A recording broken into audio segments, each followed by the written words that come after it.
order today at April 14th, 2015 at 10 a.m. And that's the reminder that it's 10 a.m. Okay, first could I call for a motion to adopt the agenda, please? So moved. Thank you. So moved and seconded. All in favor? Thank you. Motion carried. And next, some meeting minutes from the regular council meeting held March 24th. Move adoption. Thank you, Councillor McMaster, seconded by Councillor Blanchette. All in favor? Thank you. Motion carried. And minutes of the special council meeting held April 1st. Move adoption. Thank you, Councillor Anderson, seconded by Councillor McMaster. All in favor? Thank you. Motion carried. No business arising from the minutes. Just a couple of announcements from me. First of all, I think as most of you know, the ACRD recently adopted its 2015 to 2019 five-year financial plan. So the tax requisition for Tofino property owners increases over last year by 2.32%. And this is due mostly to an increase in the general government services budget. The ACRD has been working off a surplus from prior years, which is now being completely used up, so the tax requisition has to rise. And another source of increase is an increase in tax requisition for the West Coast Waste Management budget. And there's a smaller surplus that's been carried forward for the landfill, as well as a small increase in curbside garbage pickup and some implementation costs for the solid waste management plan. Some of the information we're going to hear about today. The second thing I wanted to tell council about was that yesterday I met with Tony O'Keefe and Marie Dupereau from Island Health, and they explained the new rural health services network model that Island Health has started to implement. So they're decentralizing a lot of their administration out of Victoria and back into the regions of Vancouver Island. So our key contacts will now be based in Port Alberni and Nanaimo rather than in Victoria. And they'll also be, in the next year or so, undertaking quite a bit more community engagement to discuss community funding, so funding for organizations that are involved in helping to improve population health. And so it sounds like some exciting changes, and I've got more information that I can share with you by email. And that's it. So, moving on to our delegations then. Today we have Carey, McIver, Maura Walker, and they are here to speak to us about the ACRD's Solid Waste Management Plan implementation update. And I think Carey has a presentation, so welcome. You have up to 15 minutes to make your presentation, and then we will ask you questions. And I can give you a 2-minute warning if you get close, just so you know. Thank you. And I think I haven't used there we go. Okay, thank you very much. My name is Carey McIver, and my partner Maura Walker. We have been working in the solid waste field together now for over 25 years. I used to be the manager of solid waste with the Regional District of Nanaimo, retired a little under a year and a half ago to do my own consulting, and am working on the plan for the Alberni Cloudcoat Regional District. We're just starting on Fraser Fort George Regional District. We're doing work with the Ministry of Environment, so we're both very involved in solid waste management planning. Since last May, the Solid Waste Management Plan review and implementation process has started with the Alberni Cloudcoat Regional District, and we meet with a Plan Monitoring Advisory Committee every other month, and the PMAC is meeting on Thursday coming, so we thought that was a good opportunity as well to come here a little earlier and to talk to Tofino Council this morning and Ucluelet tonight, so that council members may ask us any questions. Josie sits on the PMAC, or I'm sorry, Mayor Osborne sits on the PMAC, and I know keeps you informed, but this gives you an opportunity to see where we are. I'll talk about the plan, the ICI disposal bans, which is industrial, commercial, institutional, and organics diversion opportunities assessment. The Solid Waste Management Plan was reviewed and approved in 2007. Gardner Lee and Associates did it. Maura Walker was working for Gardner Lee at the time. And what that plan looked at is increasing diversion by about an additional 40% through reduction and reuse programs, which have been introduced, through residential curbside recycling, which has been introduced. You have curbside recycling here. But recycling for the business sector, not done, and there's a 15% diversion possibility. Organic waste diversion, only for yard waste was something that was going to be investigated, and then demolition, construction, and land clearing. Those parts of the plan were not complete. When we reviewed the plan this last year, said the plan is really good, let's just make it happen. So the diversion potential of the plan in 2005, diversion was at about 15%. The goal was that by 2012 it would go to 54%. More importantly is really how much garbage is going to the landfill, what is the disposal rate? A disposal rate of 790 kilograms per capita per year down to 400. Since that time then, since 2007, the system has developed. You have garbage coming from single-family residences, multifamily, not as many multifamily here, but multifamily, the business sector, and the resorts would be included in the business sector, and demolition, land clearing, and construction. It's either picked up by municipal crews, self-haul, or private collection. So here is essentially municipal collection contracted out, and it goes to the landfill or it goes to recycling facilities. Here you have your West Coast landfill, about 20 minutes down the road. And these are shots I took last spring where you can see there's a lot of cardboard in some of the waste loads. You've got a bin area to bring appliances, scrap metal, etc.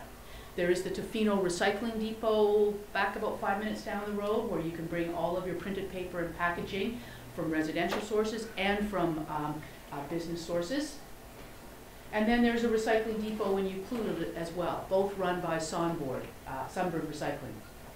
So in 2013, the waste disposal number here on the West Coast was 5,565 tons, primarily commercial with residential and construction demolition. Went down in 2014, not exactly sure why, might have been with the implementation of the new MMBC printed paper and packaging program, but down to 4,800 tons. Alberni Valley, 17,000 tons. So you have a total for the Alberni-Cloudgut Regional District of about 22,000 tons or 699 kilograms per capita. There's been about a 5% reduction between 2013 and 2014. You can't always say that's because of diversion, because if the economy tanks, people don't generate garbage, businesses don't generate garbage. But I think there is some positive message here. So what's the current performance of the solid waste system?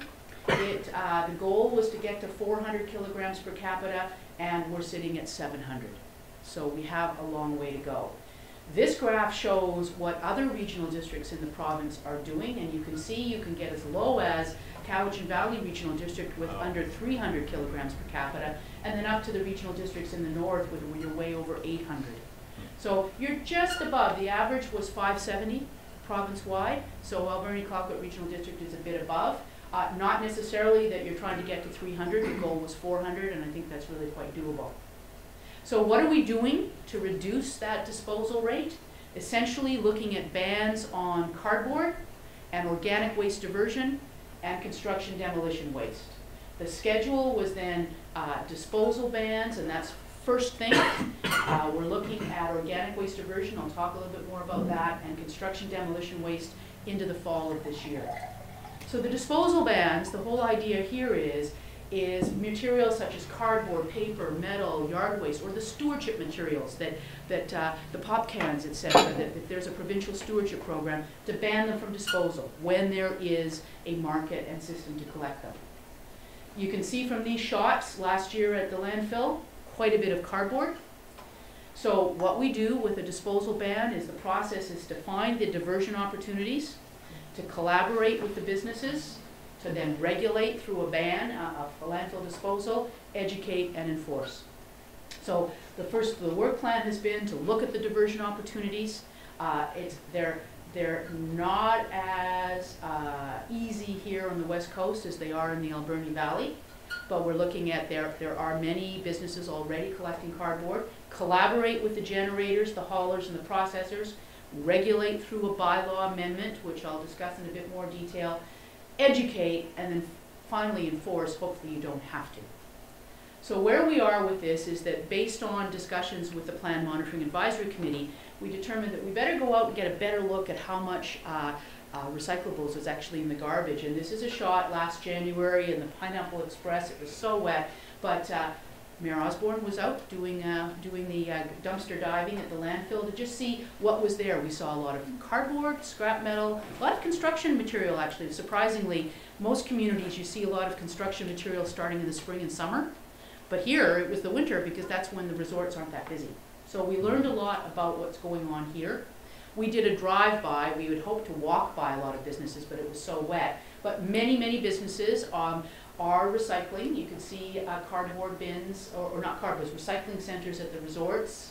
In Ucluelet, there were some, pretty well everyone had a bin for garbage. Not many had a separate bin for cardboard.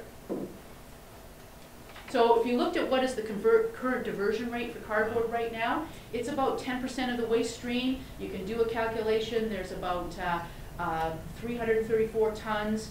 Sunboard said what they are collecting is about 169 tons. So you're diverting about 50% of the cardboard in the waste stream now.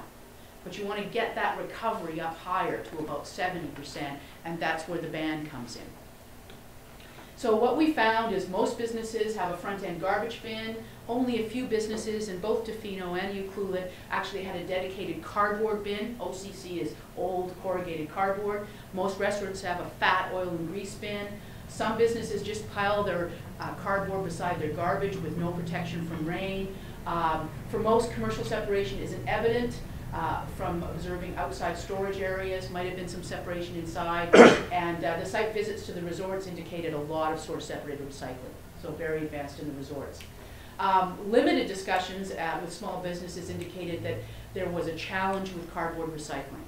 While when we met with the Chamber of Commerce here in, I think it was still in the fall, great support, not as much in Ucluelet, and basically because of the lack of collection service, of being able to have that material collected regularly, and the cost. Because for people that take it, let's say, to the drop-off, it's rather expensive. So what we did actually with that, at the last Plan Monitoring Advisory Committee, the direction was, let's slow down a little bit on this cardboard ban, that it was really important to do more stakeholder consultation, particularly in Ucluelet. Mayor St. Jack said, wait, hold on, and we're going to be talking to businesses in Ucluelet tomorrow. There wasn't as much support as there was here in Tofino. What we're looking at then is the ACRD board passing a bylaw amendment that would say potentially that cardboard is banned July 1st, September 1st. We're not exactly sure. And then there's a phase-in. So for many businesses, until you actually ban it, they're not going to do much. So a phase-in of 6 months, 8 months, it really depends, because you want this to be successful and you want to be recognizing what it might take for getting more businesses on board. Now, the organics diversion opportunities assessment is the other big issue that a lot of support here in Tofino for, and particularly from the resorts, to start collecting food waste and yard waste and diverting it from disposal. This has become the new thing on Vancouver Island. This map shows you that there is, for example, disposal bans.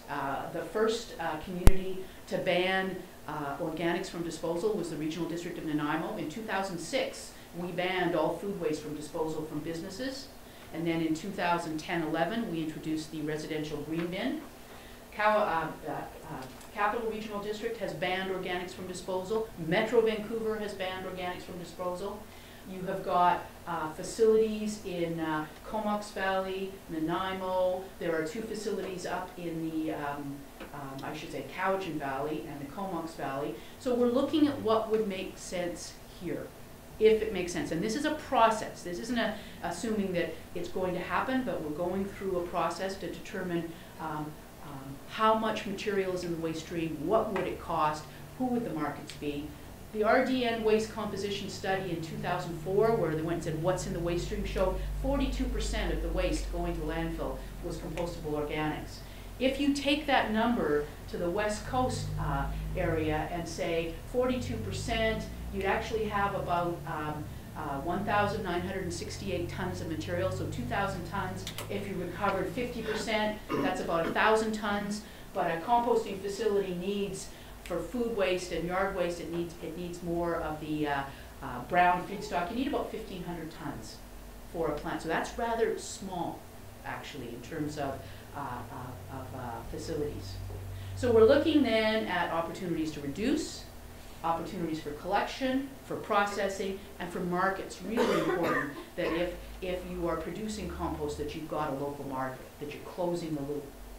So this project is looking at the organic waste quantities, looking at local opportunities. Maura has been talking to various businesses, and particularly the fish processing plants. We'll be meeting with someone 2 days from now, because that fish waste goes off to Regional District of Nanaimo, French Creek, where it is turned into organics. There's another 2,500 tons that just might be. We'll be talking to the Plan Monitoring Advisory Committee on Thursday, looking at policies that could support organics diversion, and then coming up with some high-level cost estimates and a cost-benefit analysis, and then we're presenting this Thursday. So does it make sense? What would be the costs, etc., to have organics diversion here? And so the schedule there on the organics waste diversion is that we were presenting a PowerPoint presentation to the Plan Monitoring Advisory Committee on Thursday, the following week till the Alberta Valley Committee, and then based on the feedback, coming up with a written strategy that says we're going forward or no, we're not. Okay, and then that would also involve a lot of consultation, more consultation with stakeholders. So that would be June, and then if there was implementation into 2015-16, and then finally construction demolition waste in 2015-16 as well, and a potential disposal ban on wood waste. And that's the quick overview of what we're doing on the solid waste management plan, review and implementation. Thank you very much. You're welcome. Any questions? Yeah, any questions from council? I know I went really fast. But you did it in 13 minutes. Yeah, well.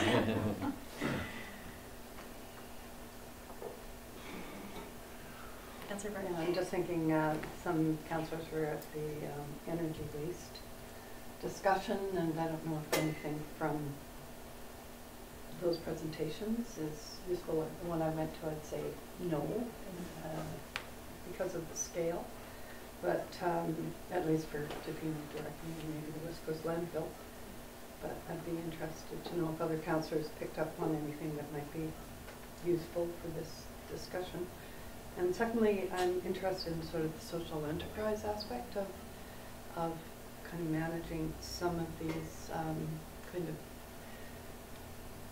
of say opportunities out of waste. And I was just on the radio this morning, they were talking about green demolition, and we have a number of sustainability initiatives here, and you know, that might be an area that we could be looking deeper into as to what that might entail and such. Also, I mentioned the energy side of it, but you know, if there are social enterprise opportunities alongside of this.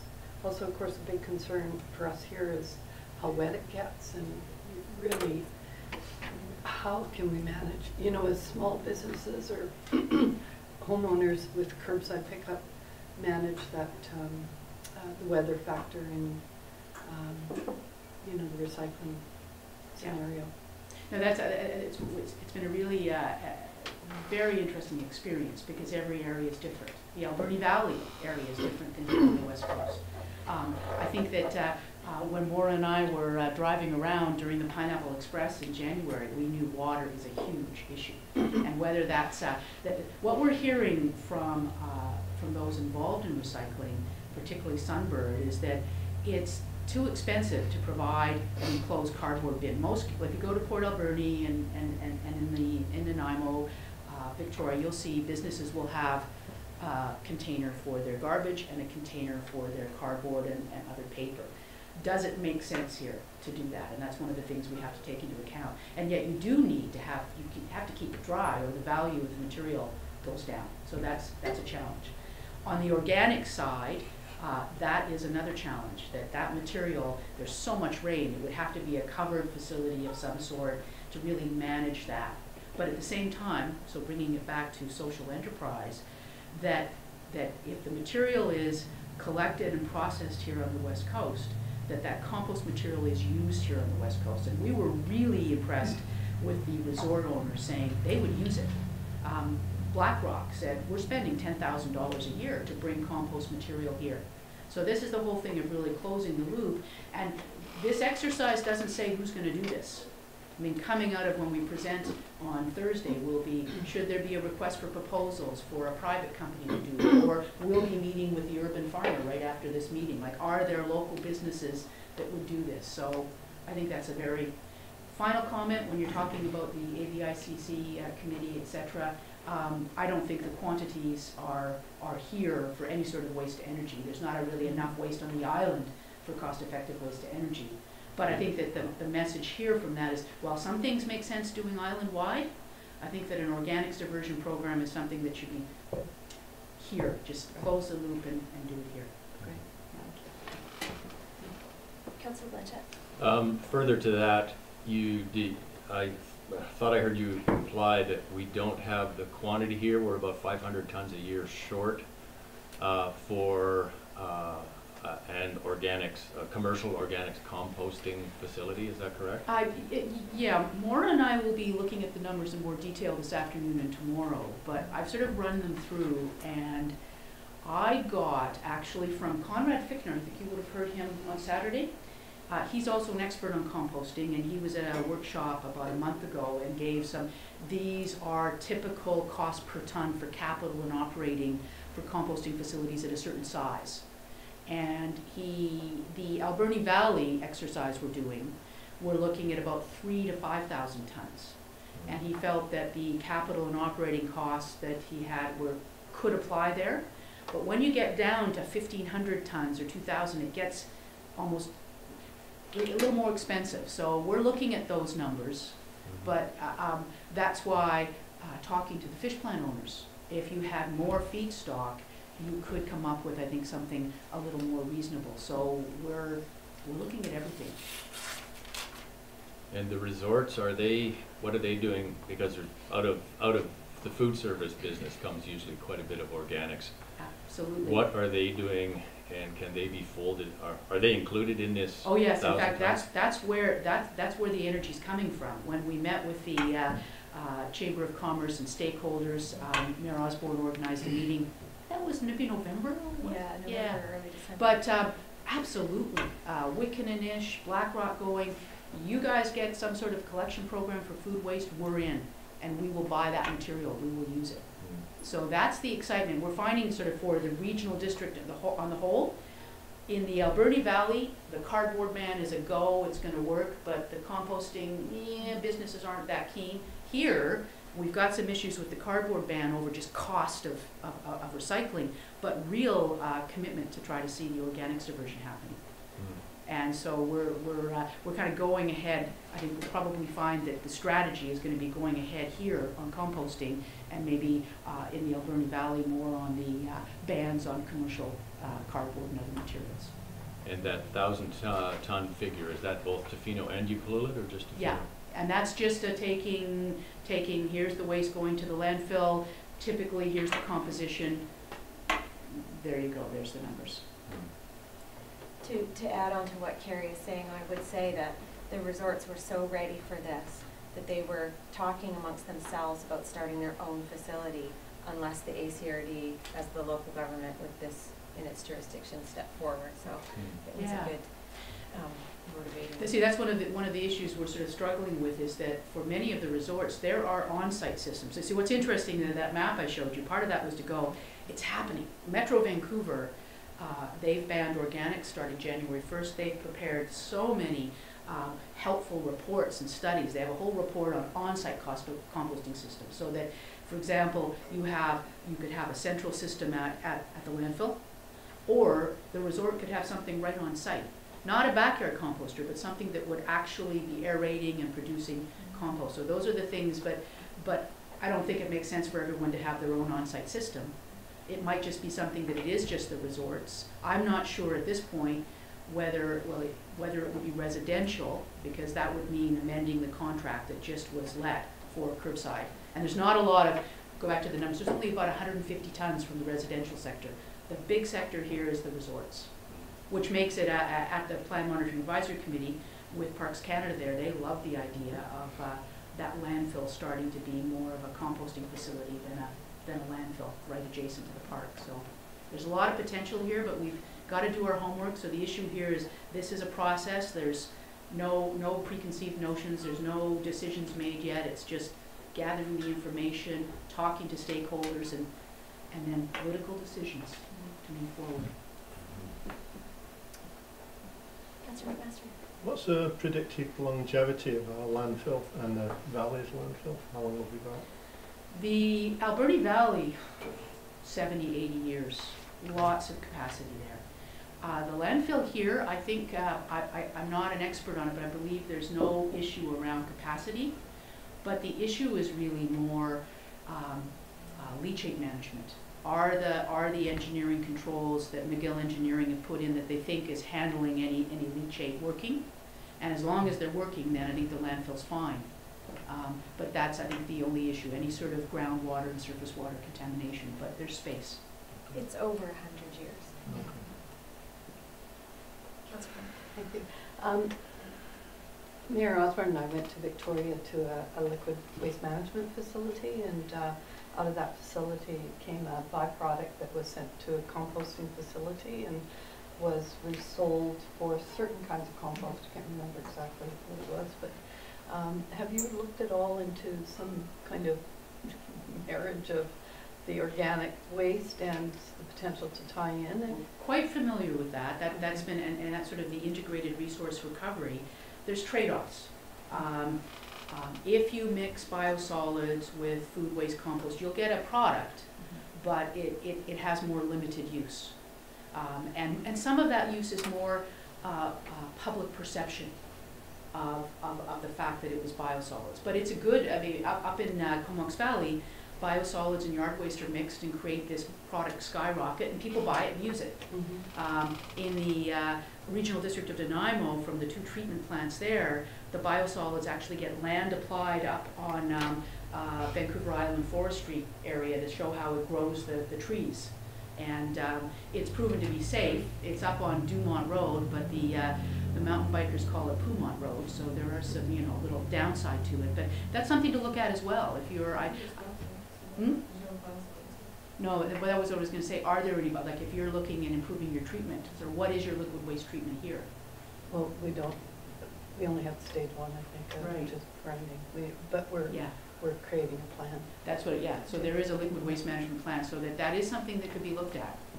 That it just has there are those that would say, just keep it food waste and yard waste and you'll get your highest value product, but then you look at what is the market for it. So a biosolids product could be fine for landscaping.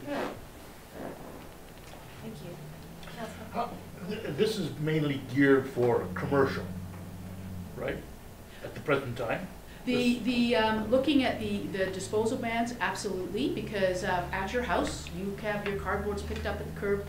Okay, so this is looking for businesses, Right. for the recycling. Okay. And then looking at the organics diversion, I think it's primarily businesses as well, because as I said, there's not a lot of food, like every household produces food waste, but if you take the number of actual households on the curbside program by the food waste, it's 130. It's minimal, yeah. It's not enough to make it or break it.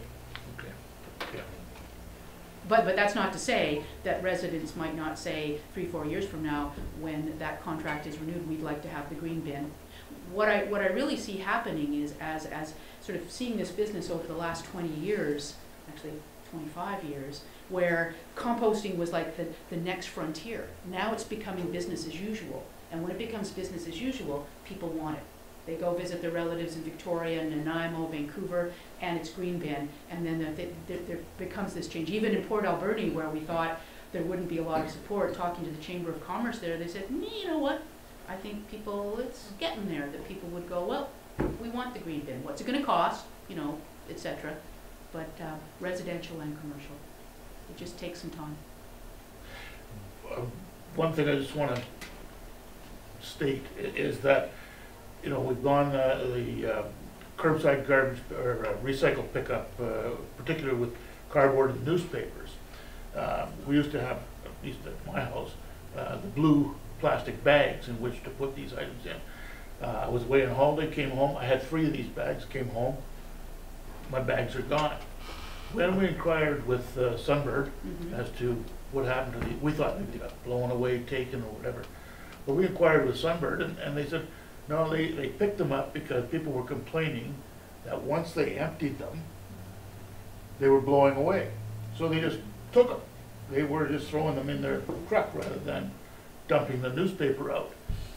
So I know we don't have in our house, it's a good sized house, we don't have residentially a big place in our kitchen area to collect and gather this stuff before we put it out every second week.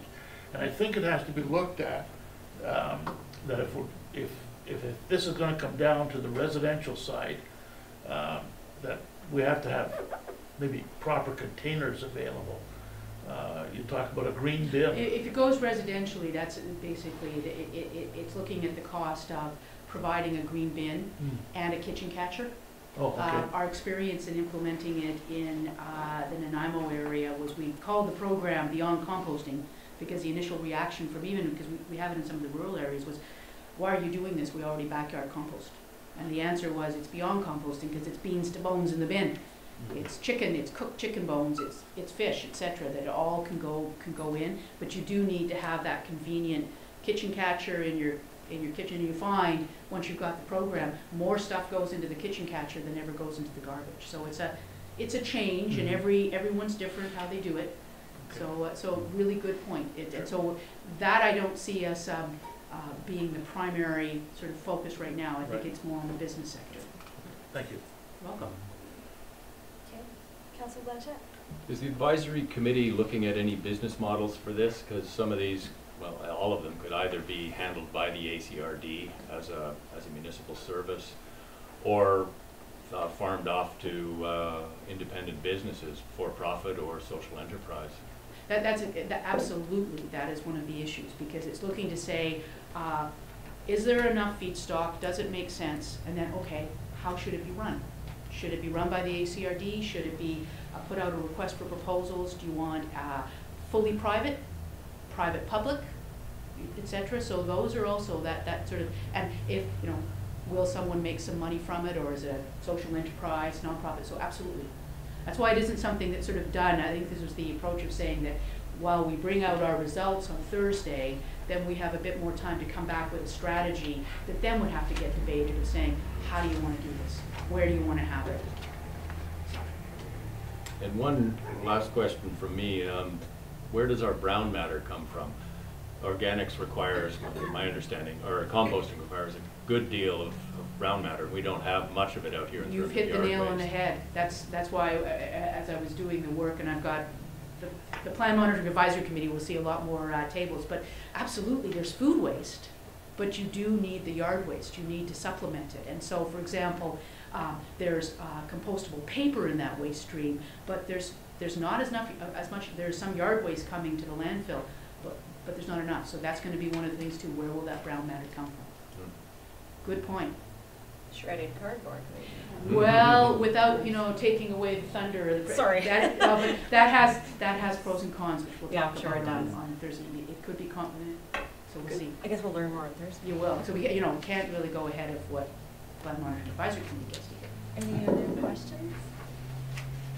Okay, well, just maybe two closing comments I'd like to make. First is that Councillor McMaster asked the question about the lifespan of the landfills, and that reminded me that the AVICC has just last Thursday struck a island-wide committee with representatives from all of the regional districts to really start looking at what components of a solid waste strategy the island could look at island-wide. And Carey, you commented that there are some things that make sense to do island-wide, and there are some things that don't make sense. And so what I'm hoping eventually will come out of something like that is asking the question, does it even make sense to have a landfill on the West Coast, given the high amounts of rain and the leachate, to start asking these questions as an island. But what that also brings up is often I get feedback that we generate the waste, so it's our responsibility to deal with our own waste. And we think of it municipally or maybe as a regional district, but we haven't really expanded that thinking to an island. The other point I wanted to just make for council too is that part of the solid waste management plan in the budget from the ACRD includes education money that is right now funneled through to the Raincoast Education Society for doing programs in schools about waste reduction and diversion and things like that. But that seeing more investment into a local organization that can be the kind of go-to place to get some of the answers. It's always been difficult in my experience to because the ACRD is centered in Port Alberta, to phone over there to find out the answers to our West Coast questions in Alberta has been challenging at times. So I'm hoping that over time we're going to see more ability to have questions answered here on the West Coast for UCO, Tofino, and other residents and businesses. Thank you so much for coming. You're welcome. See Thank you you for Thursday. having me. Okay, see you Thursday. Okay, so moving on, we have a number of items of correspondence to deal with today. And our first one is a letter from David Williams that follows up on the letter Mike Dauphin sent us and that we discussed at our council meeting 3 weeks ago. So, what is council's pleasure?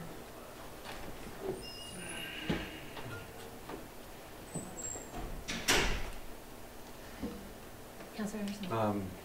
This basically just restates some of the other letters we're getting, so have we referred those to staff? We have, and we could do the same here. I think that's would be my motion, to refer to staff and become part of that whatever file on same issues. Okay, so motion to refer the letter to staff, seconded by Councilor Thurgood. Any discussion on that? Councilor Thurgood? We're not gonna catch everybody. We have one person in bylaw enforcement. We're not gonna catch every dog and dog owner who contravenes our bylaws. But I think we should at least be making an effort to be out there, to be visible. Even if that is the deterrent, that's fine, that's great. I agree with what Mr. Williams is saying.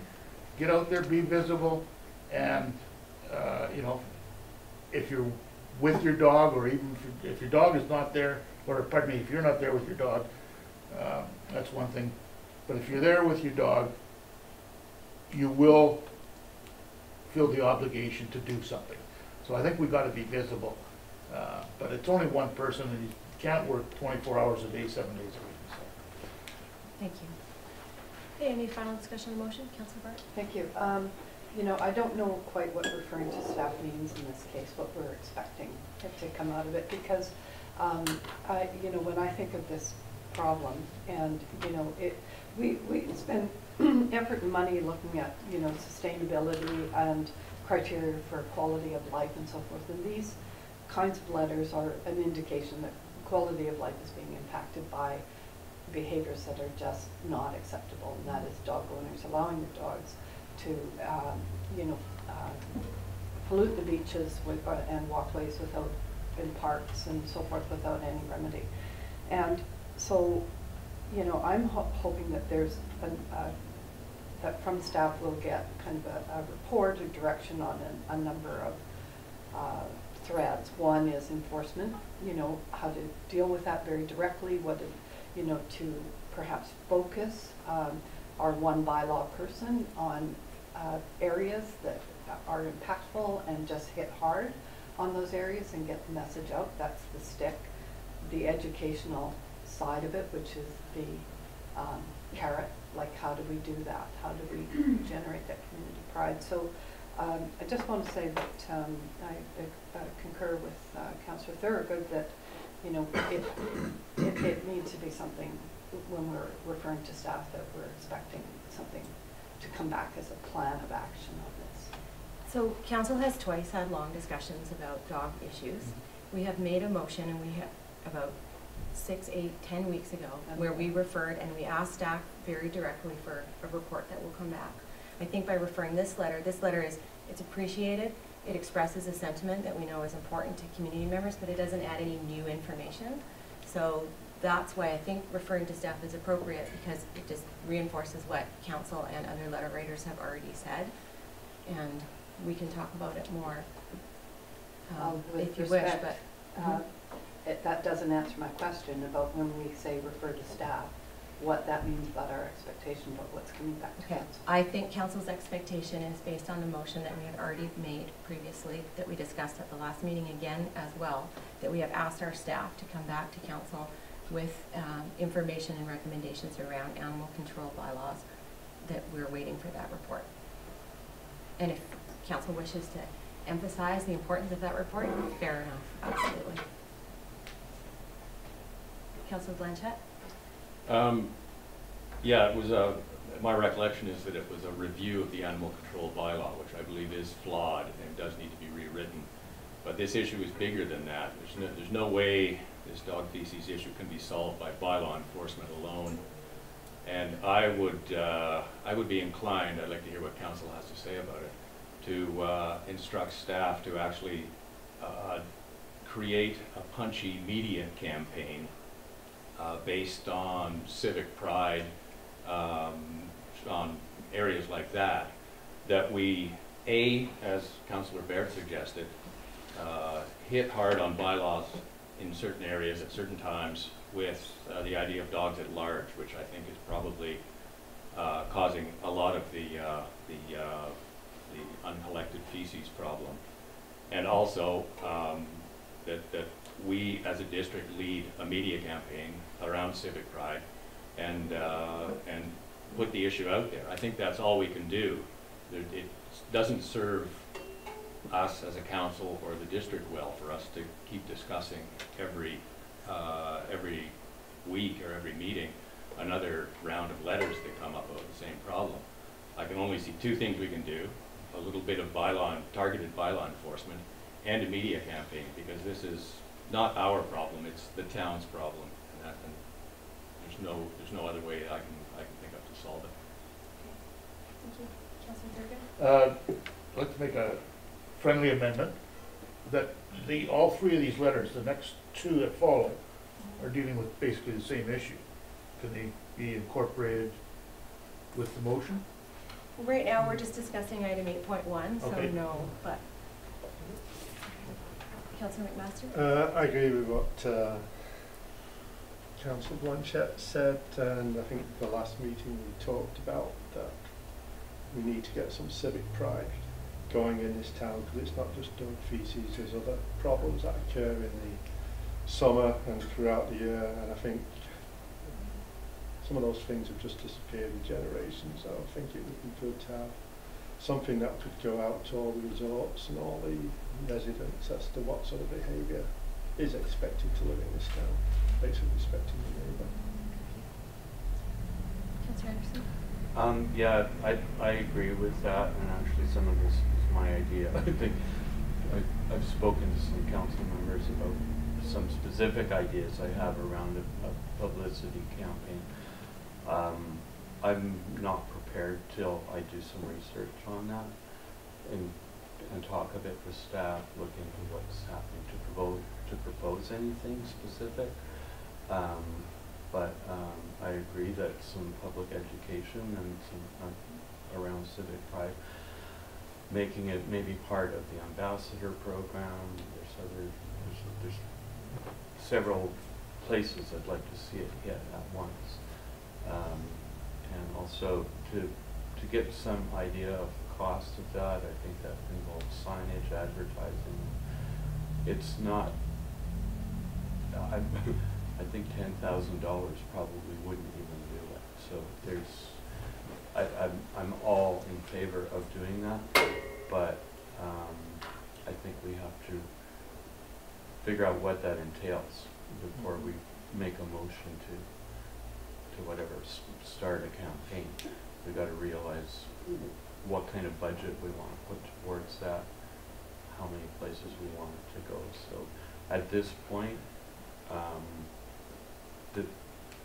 I'm just willing to see what staff brings back in terms of what we've already referred on this issue, the other letters, and do a little research. So. Thank you.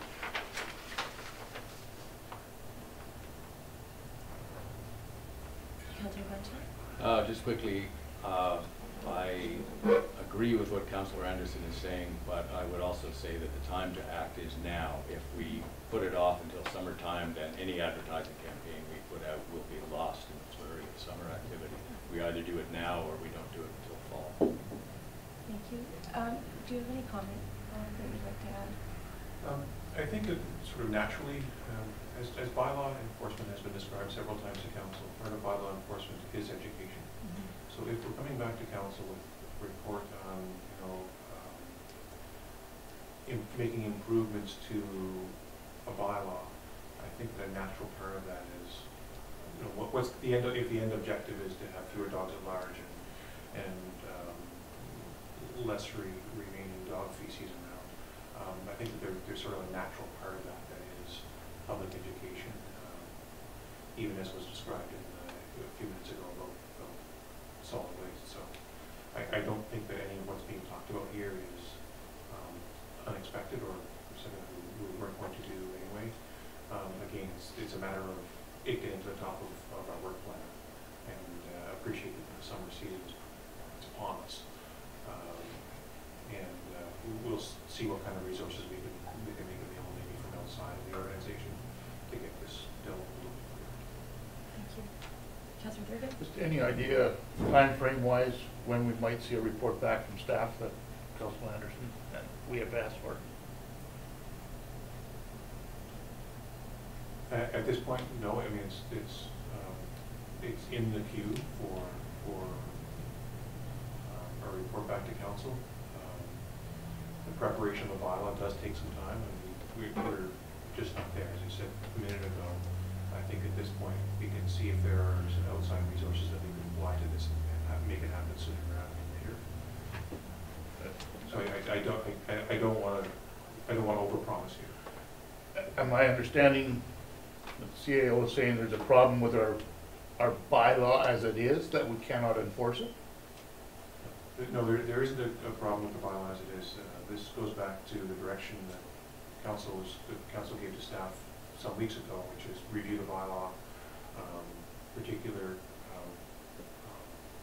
challenges from council's perspective were identified in the meeting, although not specific in the resolution, I don't believe. But things like, are there off-leash opportunities that we don't presently have? No, we do have provisions in our bylaw for animals at large. We do have provisions in our bylaw for people not cleaning up after their animals. Thank you.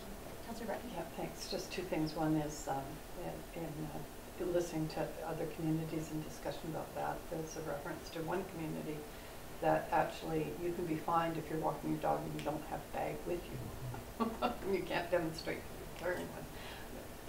Pretty extreme sounding, but I mean, it's clearly been a big issue elsewhere as well. So the second one on the education side, I mentioned it before when I was talking about solutions and community pride around the actions taken around water conservation, and we worked with Tourism Tofino. Our CAO wasn't here at the time, so again I'm highlighting that. We worked with Tourism Tofino. They created some collateral materials that were quite effective and are still around, etc. They would know the costs of that. They would know, what the outreach of that was, and maybe whether or not they either have an interest or there's some opportunities there. So just recommend a look at that as well. Thank you.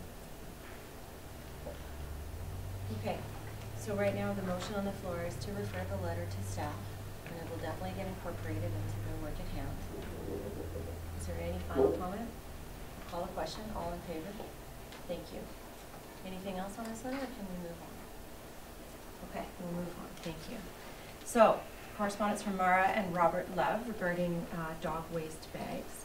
And this one centered on the need for garbage disposal as well. Councillor McMaster.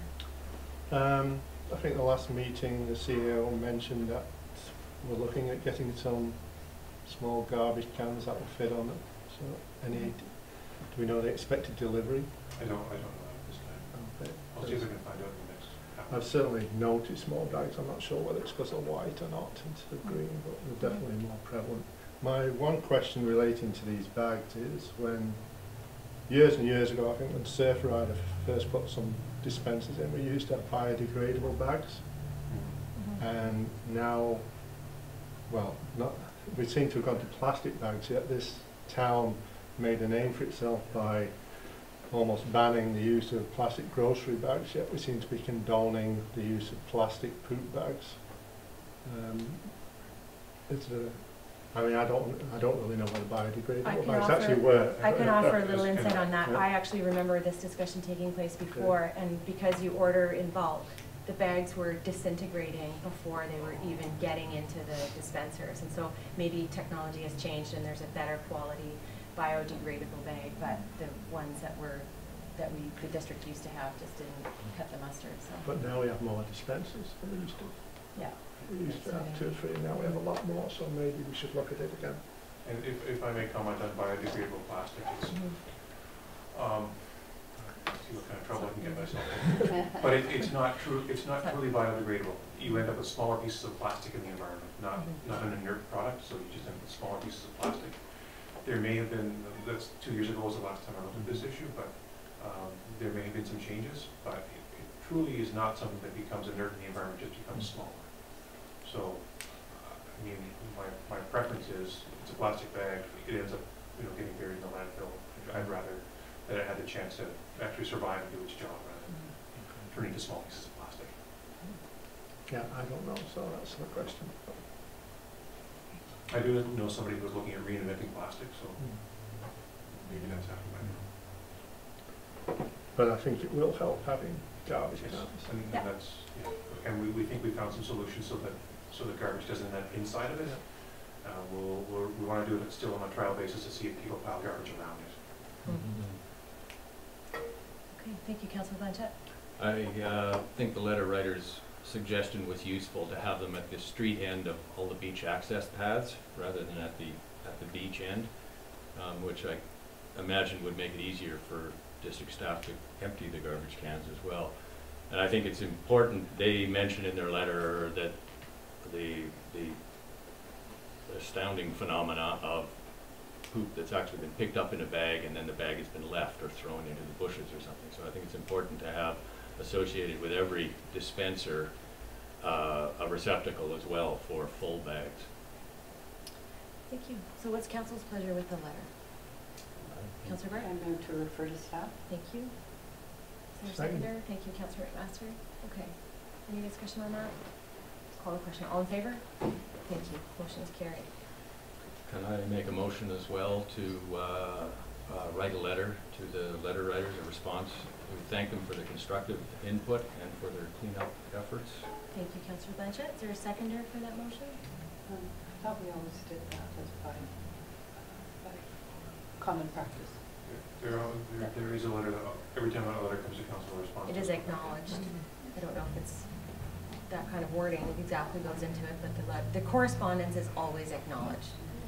To thank them for their efforts in keeping the town clean would not typically be included unless council directs that, so.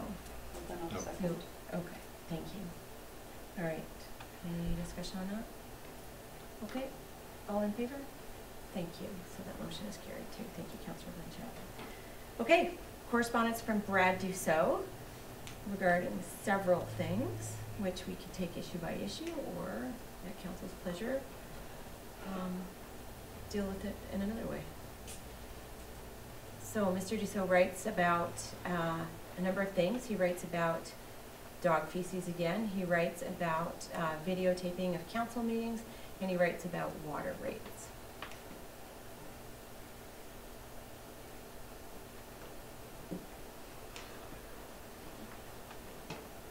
I think staff. Oh. Sorry. Councilor McMaster. Go ahead, Councilor Blanchette, you start. That's what I normally do. I think staff probably has a pretty good beat on how to respond to all of those things, so I would think referral to staff would be appropriate here. Okay. Well, Councilor McMaster? I'd agree with that on the first issue of dog poo. Okay. It should be referred to staff, and maybe a letter to Mr. Dusseault saying that we're looking at community pride statement, so that will address that concern of his. Maybe might I just respectfully suggest we wait on the reply part because there might be Yeah. other things we want to reply. But if you would like to make a motion to refer the dog feces issue to staff, that would be I'll appropriate. make that motion. Okay, refer thank the you. dog poo issue to staff. Councilor McMaster, is there a seconder for that? Second. Thank you, Councilor Blanchette. Any discussion on that particular issue? That motion? Okay, I'll call the question. All in favor? Thank you. Motion carried.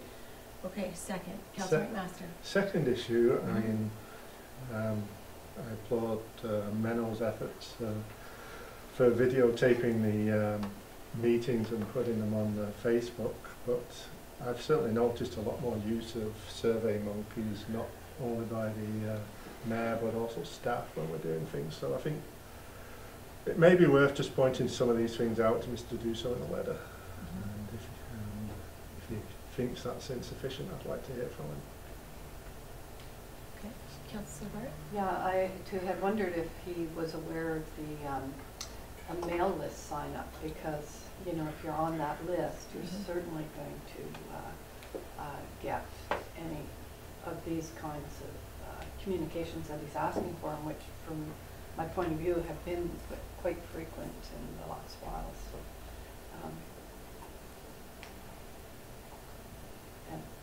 and appreciate staff's efforts in that way. Okay. Councillor Blanchette? That said, that's one way information providing from the district to the citizens. This is the electronic age. I would really like to see us, in a larger sense, develop a way of polling our citizens on various questions, perhaps not officially like with the full force of a referendum, but at least using electronic means to get a sense for what they feel on various questions, such as dog feces, such as videotaping of council meetings, and many other things like the Main Street 2.0 open house we had yesterday. It seems like there would be a lot of opportunity for garnering public input without people having to actually come to meetings. So I would like to see that become a kind of an initiative of council and staff during this term, not with this letter, but just as a general statement. Okay, thank you. Councillor Bart? Thank you. Unless I'm mistaken, but I believe we had a presentation from our Director of Corporate Services about updating the website and having a stream of information and opportunity for public input along that. And maybe staff can comment on that. Updating the website was, I pointed out during that presentation that it's a great source of information, and that we're also delivering services like surveys and allowing people to submit bylaw enforcement complaints, right online, so it's a site of services. In terms of having interactive, that's a resource question to have monitoring, to have staff be able to monitor and respond.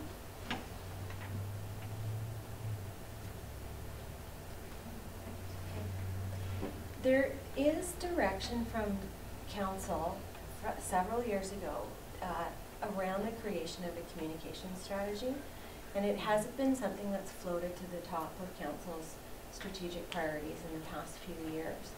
And I would suggest, I mean, I agree with Councillor Blanchette that within this council's term, I would really like to look at these different kinds of engagement, and there are different reasons for doing so and different approaches for doing it. And there are ones that the District of Tofino can take on as a whole, as the local government.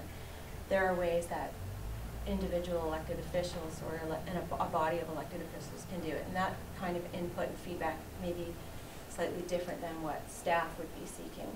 So I would respectfully suggest that this kind of remain top of mind, and I would be more than willing to reply to Mr. Dusseault and tell him all of the things that the district is currently doing, and talk to him a little bit more about his ideas.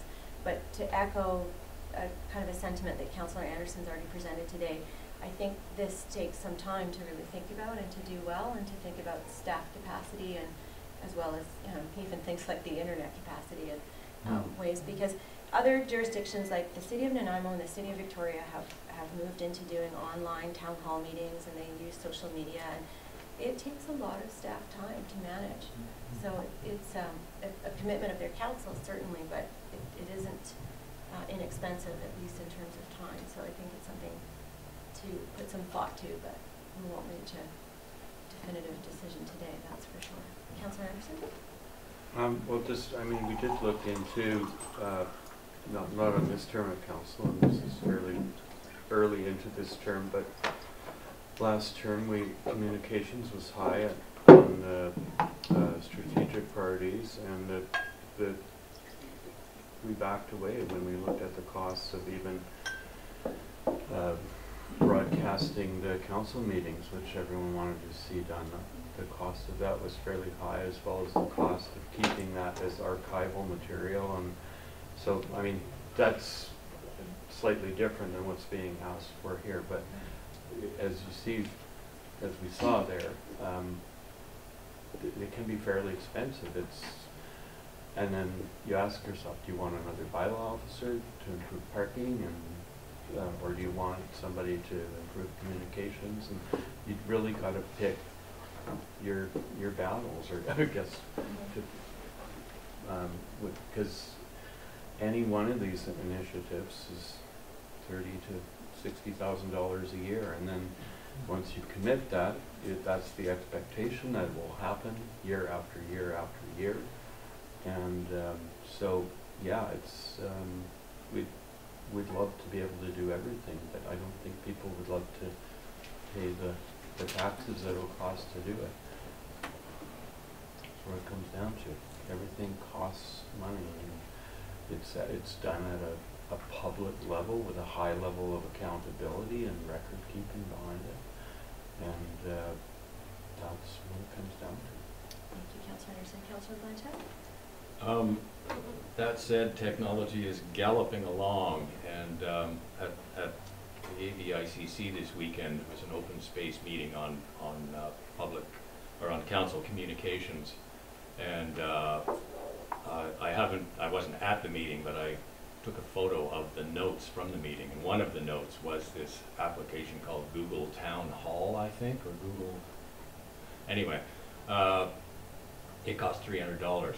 And it seemed to be, I haven't looked into it, I will, it seemed to be basically a Google facility for broadcasting a meeting and having over the internet, and having citizens watching it at home being able to throw their input in. So there's lots of stuff out there other than what we know about or what we're thinking about. Okay, so I appreciate this conversation. I don't want to delve too far down into the weeds, and I'd like to ask council to consider how you want to handle this issue.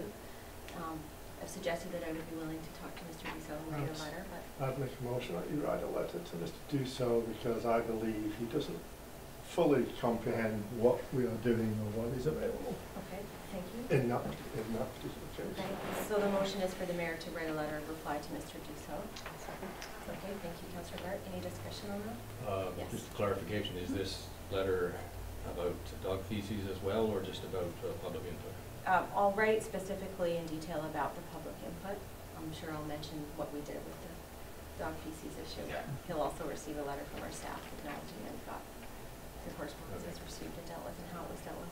And he also mentions water rates in his... Yep, so we're going to get to that right now, but Okay. any discussion on the motion? Okay, I'll call the question. All in favor? Thank you.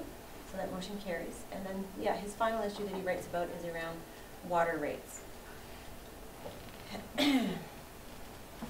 Councillor Master. This is a pretty hot topic around town. I think there's a lot of confusion, a lot of misunderstanding. I myself have more questions than answers, and I would like to see this as a topic to be brought up at a town meeting with a full presentation from staff as to what went wrong, how it went wrong, how we're going to make sure it doesn't happen again in the future, and lessons learned. And I'll make that as a motion. So your motion then is to refer this subject to a town meeting and request a presentation from staff? Yeah. Okay, thank you. Seconded by Councillor Harrigan. Any discussion on this? Councillor Blanchett? I wonder if we might go a little bit farther. A COW meeting will inform us and those of the public that attend.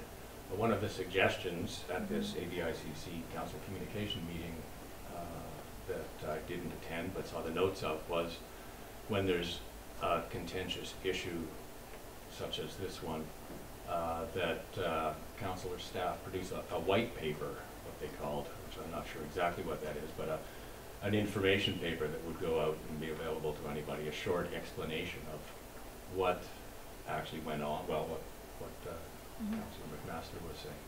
I wonder if we might include that. Well, that would probably come after a staff presentation. Yeah, I would suggest that we reconsider that at the time of the staff presentation and when the committee meets and can have more discussion than we could possibly have right now about it. But I concur that there is a lot of misinformation and approaching conspiracy theories going on around town based on not a lot of hard information. Yeah, I agree. It would be good to issue some kind of statement or some kind of document that's going to help explain the district's perspective. Thank you. Anybody else? Okay, I'll call the question on the motion. All in favor? Thank you. Motion is carried. Okay, our fourth piece of correspondence is from Robert and Mara Love again, and this one is regarding parking down on Lynn Road. And a number of photographs, and I know we all experienced, well, not all of us, but many of us experienced Easter weekend here in Tofino and saw just how incredibly busy it was. And so Robert and Mara raised a number of issues, and we also have another piece of correspondence that'll be on, where actually that correspondence was to our staff, so it won't come directly to the council agenda, but there has been more correspondence from local residents regarding concerns about traffic and traffic management and parking on Lynn Road. Okay, Councillor McMaster. Well, you know, it was a disaster on Good Friday, as most of you know. I think this was compounded by not having bylaw on duty, which was further compounded by the bylaw's message not announcing that he was away on holiday and there wouldn't be anything until Monday or Tuesday whenever he returned. Having said that, before I got on council, I was appointed to the Chesterman Lynn Road Traffic Committee, and we presented a bunch of recommendations in 2011. I think there was only Councillor Bart amongst this group that was in attendance, being on council at the time. Those recommendations were accepted by the council and referred to staff, which, as was just mentioned, sometimes is like disappearing into a black hole.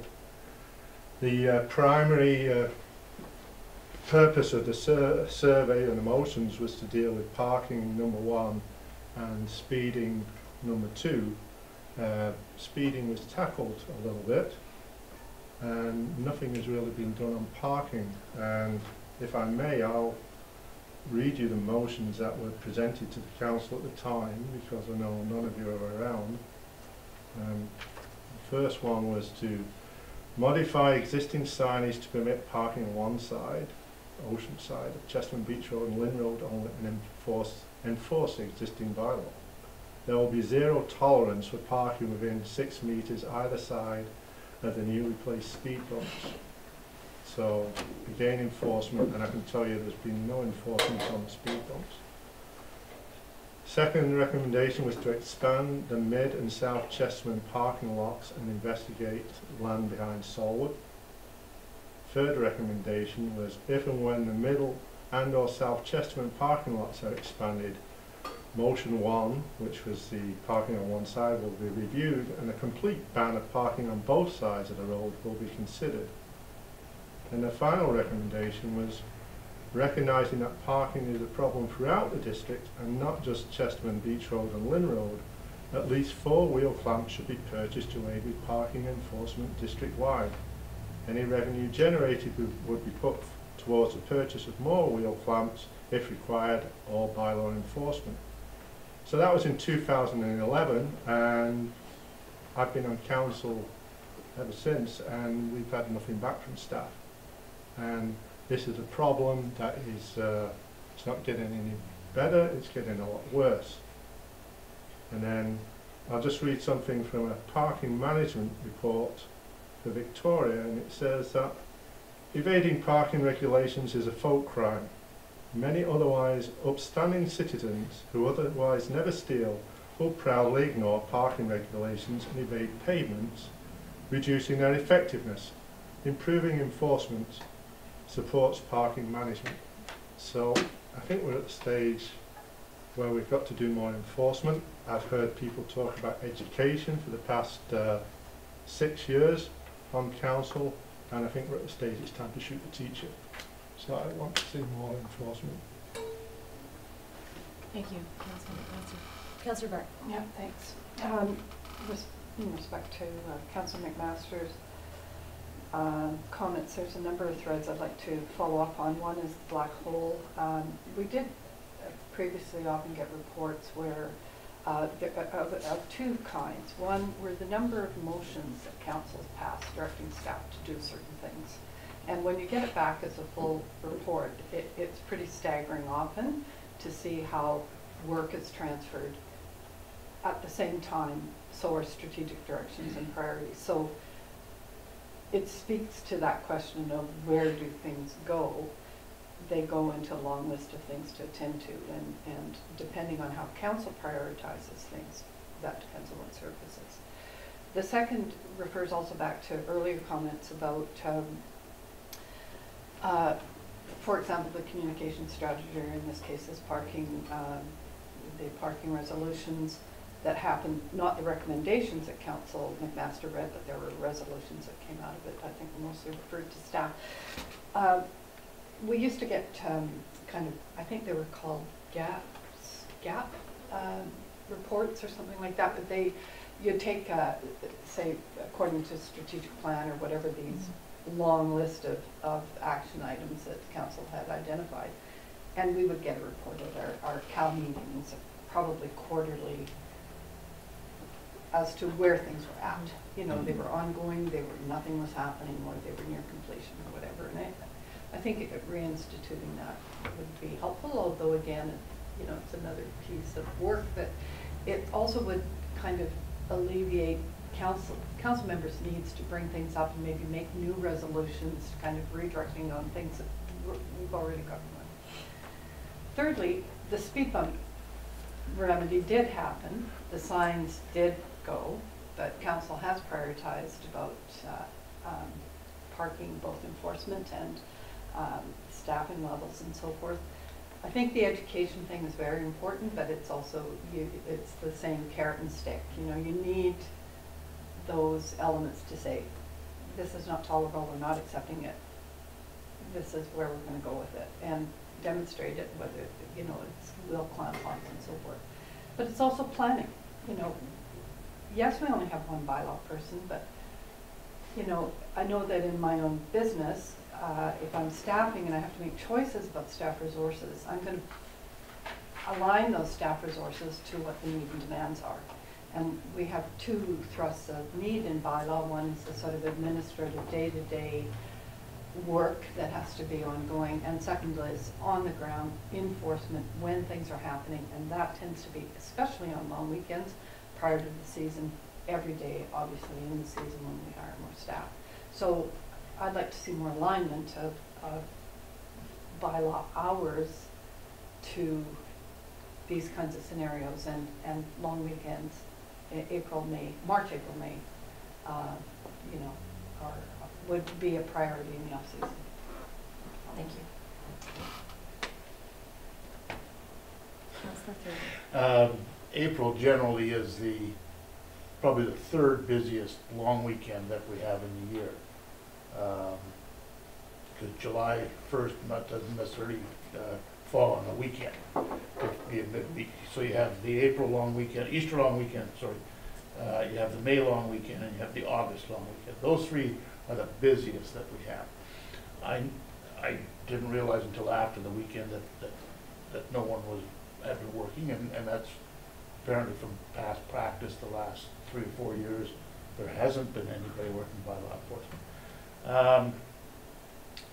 I know the police, 2 officers patrolled Chesterman Beach, Lynn Road on the Monday, but I don't think they issued any tickets at all. And when the police car came down, it was the same as what you see in these photographs, cars all over the place, and people with doors open, getting changed, pulling out their gear, and the police cars had to come almost to a complete stops, either for that or for surfboards being on the road. And I agree with the letter writer in that if there's an emergency, how does an ambulance or fire truck go down there? You know, if you're in medical distress in your house and you call for an ambulance, you want it there as quickly as possible. Now, either somebody's gonna get hurt because of the ambulance having to attend, and or fire truck, or the patient who is needing that attention is not gonna get it in a rapid and expected time period.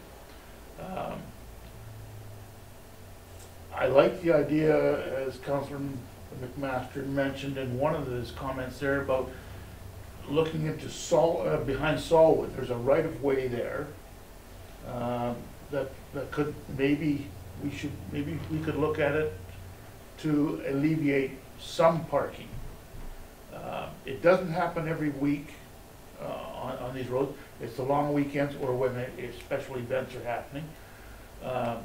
But we have the south and north parking lots. They're fairly good size. We have a small one at the middle. I don't know if anyone wants to enlarge that, but you have behind Solwood, there's a right-of-way that takes you in. Eventually it hooks up with the properties that run off at the end of Howard Road. Possibly that could be a temporary parking area. The long term is that the waterfront side of Chesterman and Lynn Road, and it would be hugely expensive, is to culvert and gravel over top, fill it in for parking along that one side of the road. There are two enforcement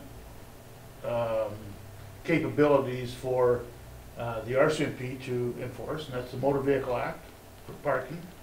All wheels must be off the traveled portion of the roadway. And two, our municipal bylaw. Both, and our bylaw officer only has the capability of enforcing the bylaw that we have, our parking bylaw. Both have the ability to have vehicles towed.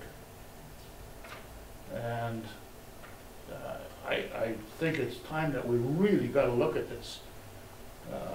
It's been going on for 20 years, and people are getting frustrated.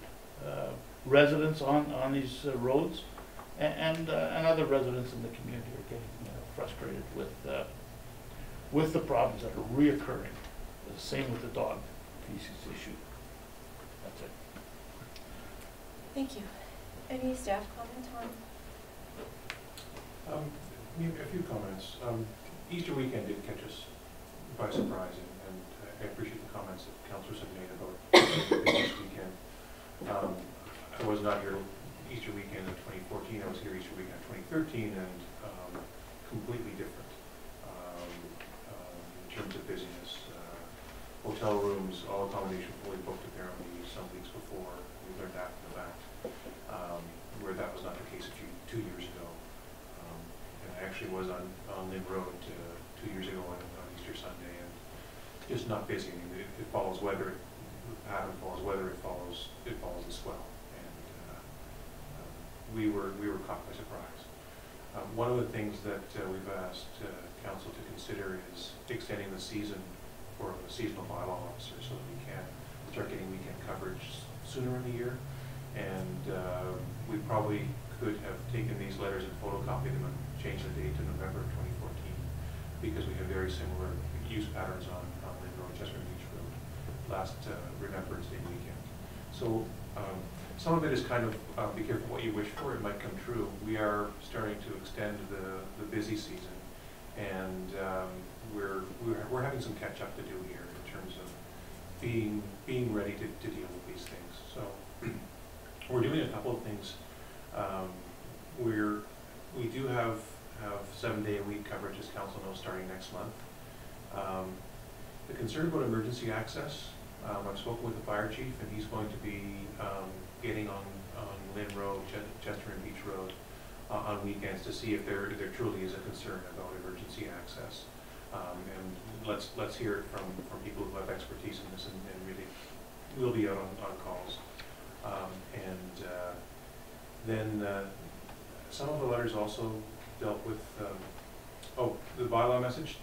That message has now been changed, and yeah, that was a disservice to the community, not letting the community know that there wasn't what the regular bylaw officers' hours are. So we'll address that. We have addressed that. We're also going to be looking at some of the correspondence that we saw about the Easter weekend. We'll be looking at increasing the garbage pickup that we do, as well as doubling up some of the garbage cans in current locations, so that we don't have garbage overflowing at 4 p.m. as people are finishing their shifts. So we're going to try to address that as well. I think the council, appreciates that we have one bylaw officer 32 hours a week, and there's 168 hours in a week. So we're just not going to hit every time. We do want to provide more service than we're providing now, and as has been mentioned, it comes at a cost. But I think the community seems to be asking us to address those issues. So as budget discussions, deliberations carry on, we'll talk about the extent to which we can do those things.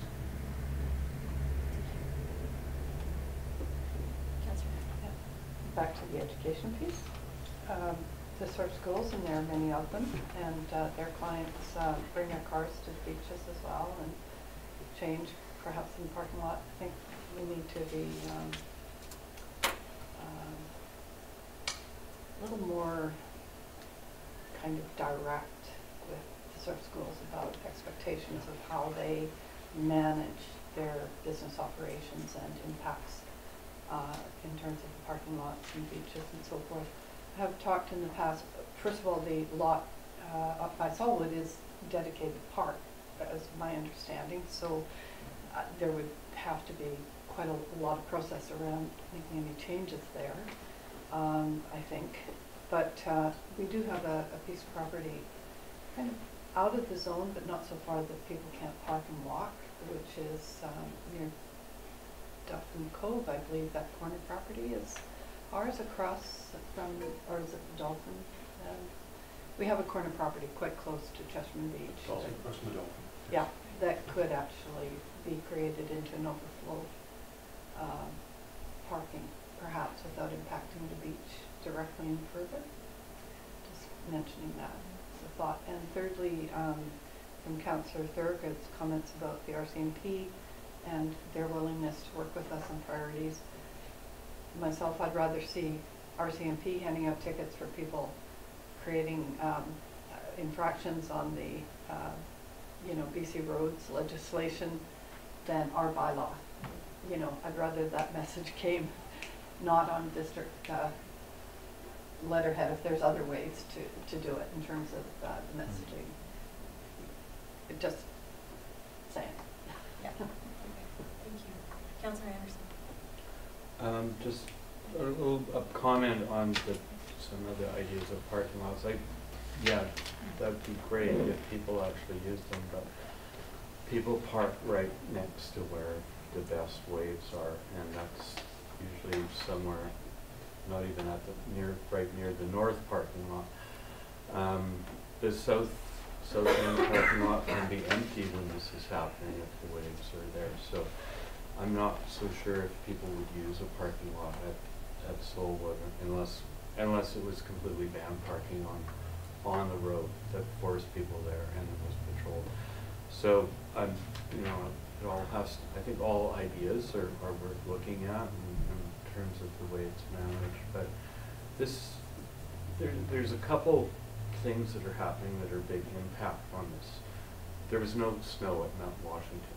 Pushed a lot more weekend travelers out to the surface this year.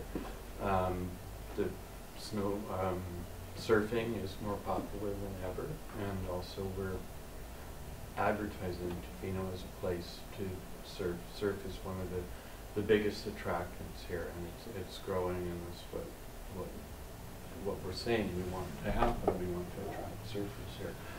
So we, to the extent that once they get here, then we start fining them and putting boots on their car. We've got to manage whatever if we're putting those expectations out there, we've got to treat people somewhat decently.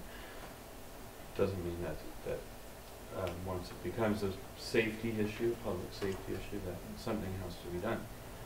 So anyways, I don't know the solution, but it also, at the time when the district did look at pay parking was when the parks instituted user fees for the parks.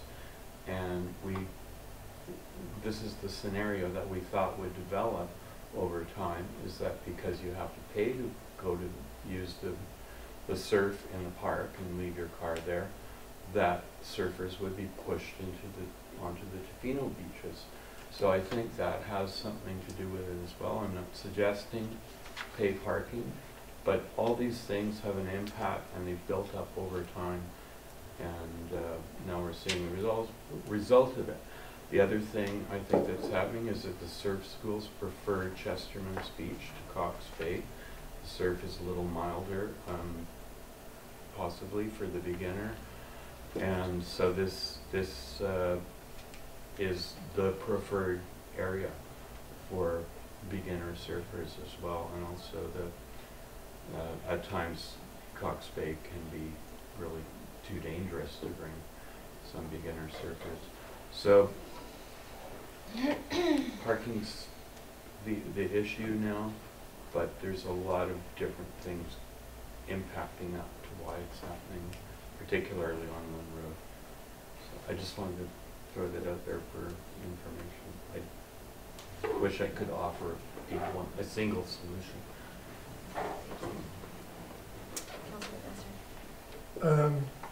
Surf schools, I mean, they're part of the problem, but not the whole problem.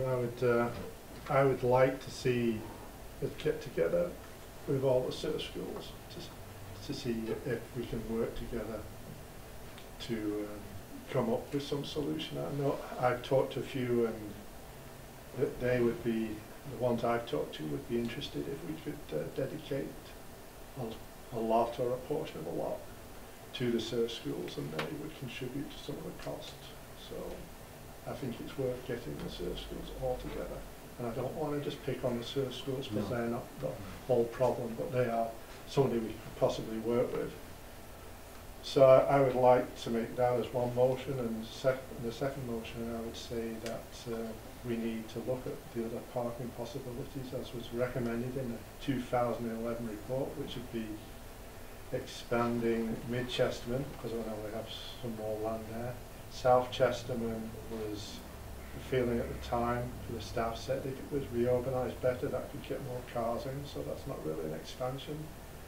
And to also look at the land behind Solwood and what it would take and if it was possible, because the chances of us developing a park there are probably few and far between when I see how much money it will cost to do Bert de Maurier.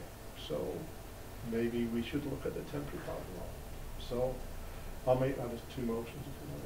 I'm going to ask you to be a bit more clear. All right. So I think your second motion, if I might paraphrase, I think your second motion is you're asking staff to reinvestigate the 2011 Chesterman Lynn Road Parking Committee recommendations. Yeah. Could we just leave it at that? Yeah. Okay. And is there a seconder for that motion? I would second it if it has, the phrasing and report back to council. Okay. Mm-hmm. All right, so Councillor McMaster moves that staff reinvestigate the 2011 Chesterman Beach Lynn Road Parking Committee recommendations and report back to staff. Seconded by Councillor Bart. Any discussion on that motion? Okay, I'll call the question. All in favor? Thank you. Motion carried. And then your first motion. My first motion, which is now my second motion. Yeah. Will be for staff to and council maybe to meet with the surf schools to see if there's any way we can work with the surf schools to alleviate the parking problem on Lynn and Chesterman Beach Road. I know there's one surf school that... Hang on, sorry, let's get a seconder for your motion and then we'll go into discussion. Thank you. So okay, a word of explanation. I know there's one surf school that does ferry or carpool its students down to the the place where they're taking a lesson. Other surf schools I talked to said they don't do it because there's a liability problem.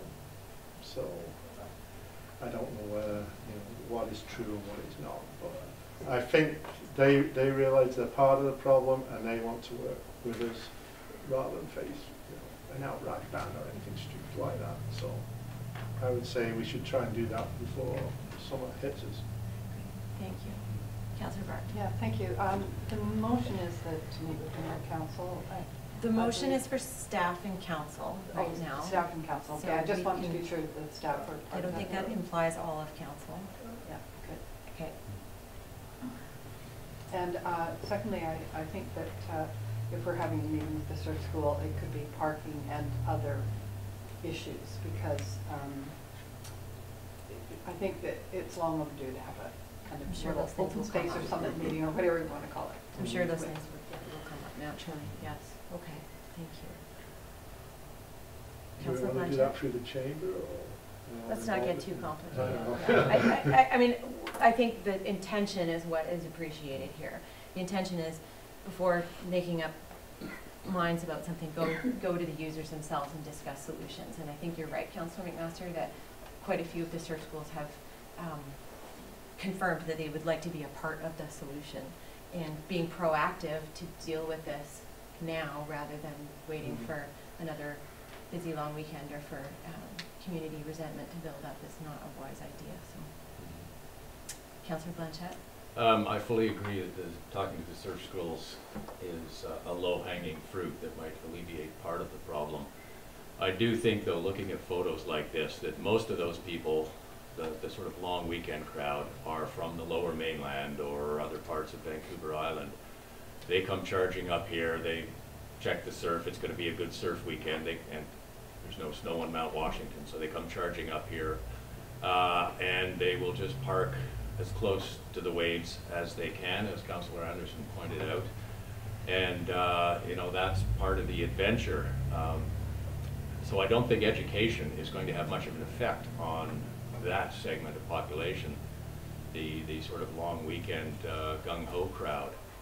So I think we're going to have to do part of what the 2011 motions were talking about, very clear signage followed up with a certain amount of enforcement. But I think if we have this demand, we're not going to stem this demand. We don't want to stem this demand. We're marketing ourselves as a surf destination. So we have to provide some kind of overflow parking for those long weekends, those busy times when there's surf competitions or whatever, so that these people can be accommodated, because they're going to be coming one way or another. Okay, thank you. So, any final comment on the motion about discussing issues with the surf schools? Okay, I'll call the question then. All in favor? Thank you. Motion is carried. Anything else out of this? Councillor Anderson? I don't know if staff is prepared to answer this, but I'm worried about the condition of Lynn Road, and it seems to be at a point where it's deteriorating more rapidly. I don't know if this is contributing to it. Probably is, but I wouldn't mind knowing or having some sense. So just to be very short, if you look at the road, the assessment report that was done, you will see the $2 million answer or whatever it is about Lynn Road. But, okay. So any other final issues on parking in Lynn Road? I just want to add one comment in addition to what Councillor Blanchett said. And unfortunately, I firsthand experienced the fact that it is not just people from other places that are disobeying the parking regulations. And one of the most disappointing things that I saw the last weekend was side by each the no parking sign, 2 vans, each from local resorts, and had their local resort insignias right on the vans. And I'm not going to say who it was, but I can't believe it, that even if locally we can't respect the parking rules and help enforce some of these rules. And I'm very interested to see what the fire chief says about going down the road, because public safety in my mind is #1 concern. And that these long-term answers of overflow parking, and quite frankly, I just would also like to add that We do attract people. We're marketing ourselves as a surf town, and maybe we want more, but clearly at some point our physical infrastructure reaches a limit, and our natural assets reach a limit too. So there can only be so many surfers out in the water, and it may not be the worst thing in the world to not have a parking spot for everybody. But what that means is that in order to ensure public safety and ease of access and reducing conflict between commercial uses and residential areas, we have to enforce.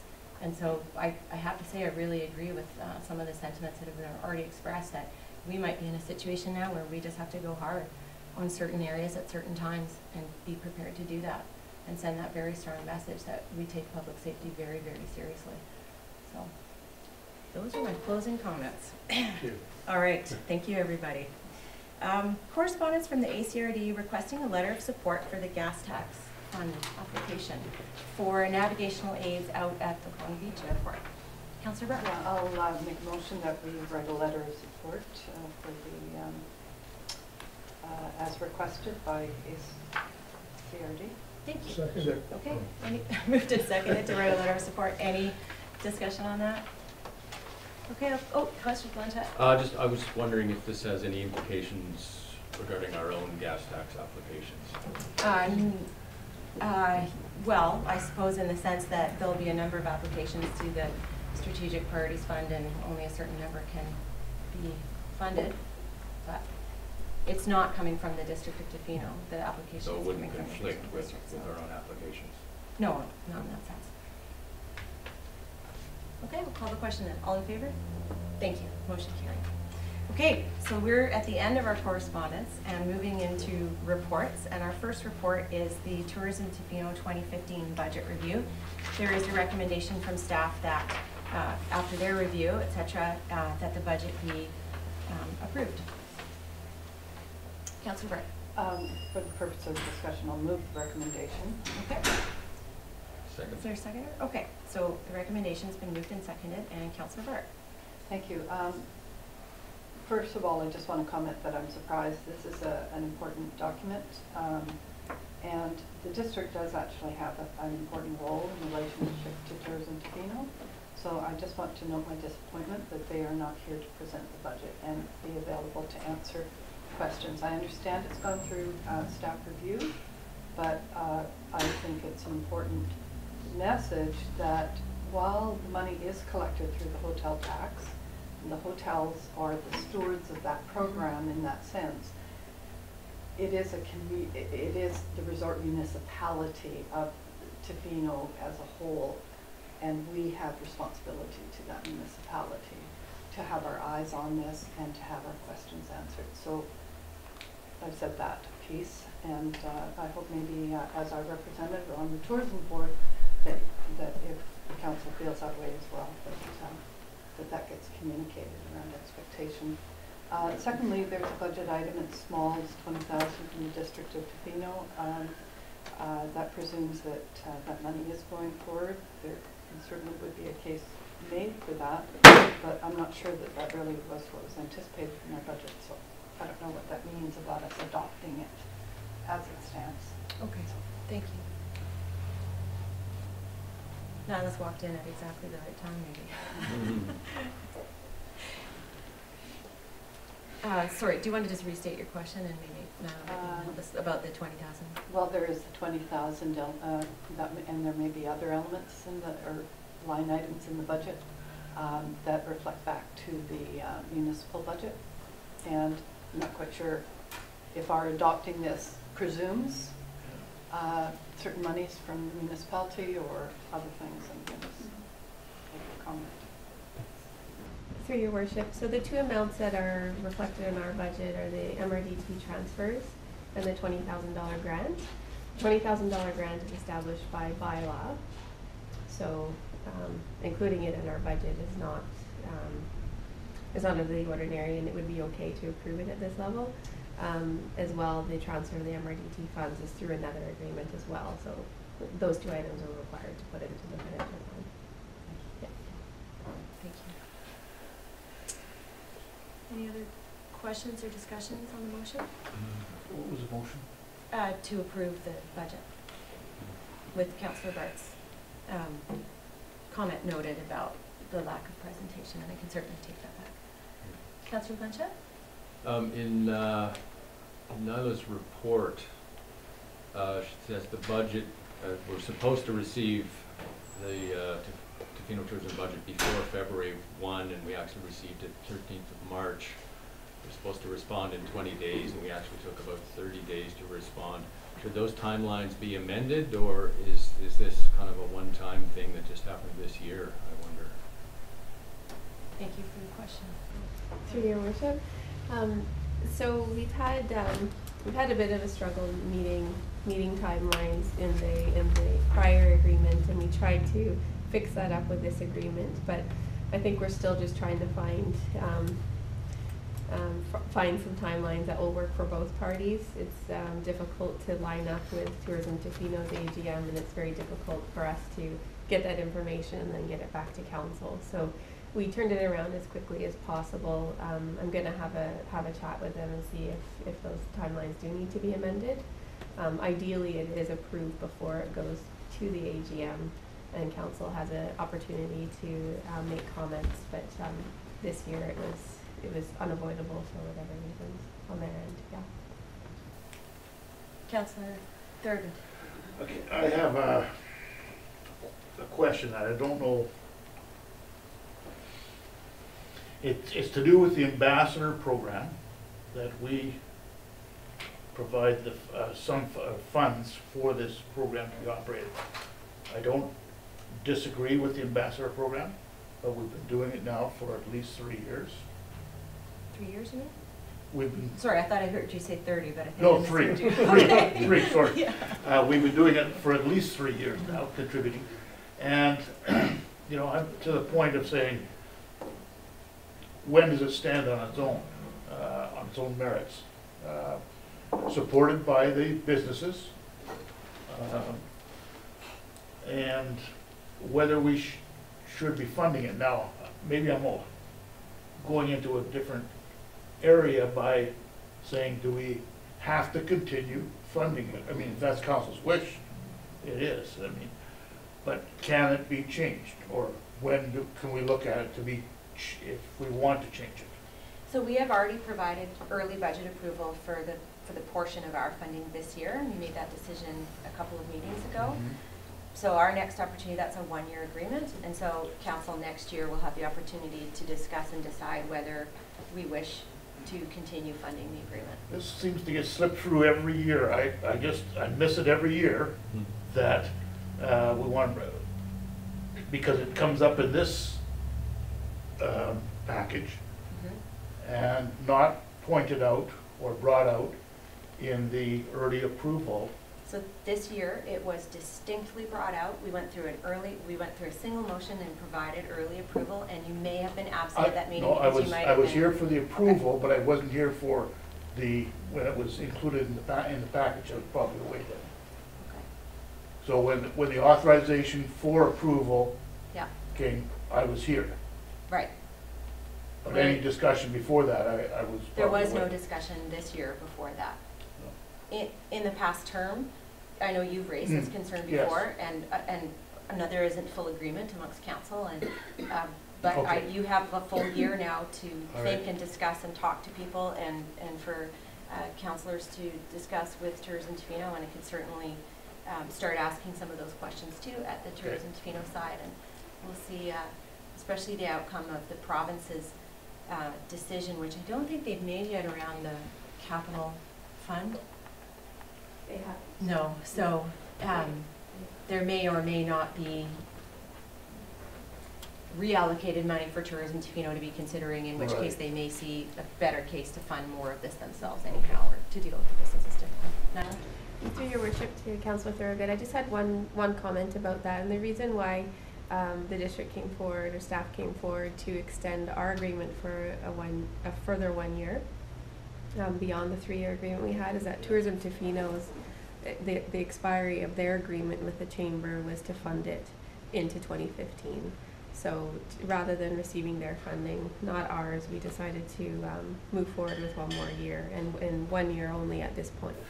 So are all these funding agreements going to be aligned now? Yes, yes, Because when we came on council, we had to accept what was already approved. yeah, so, And, okay. exactly. So this is a Tofino Chamber of Commerce program that is funded about half by the district and about half by Tourism Tofino. And this year, both council and the Tourism Tofino Board will be able to discuss what the future of the program is.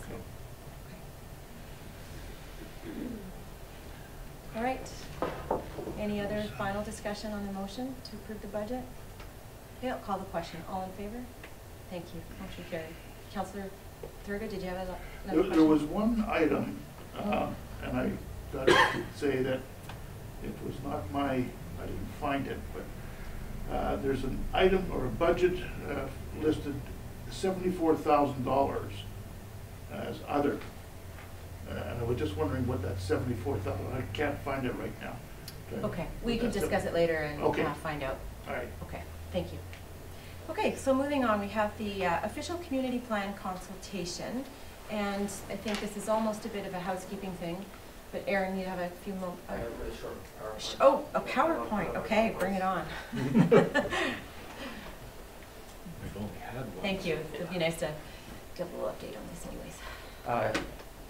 Good afternoon, Mayor Council, and this is basically a housekeeping item, and this is to do with the Gateway OCP amendment that we're currently working on and getting what happened.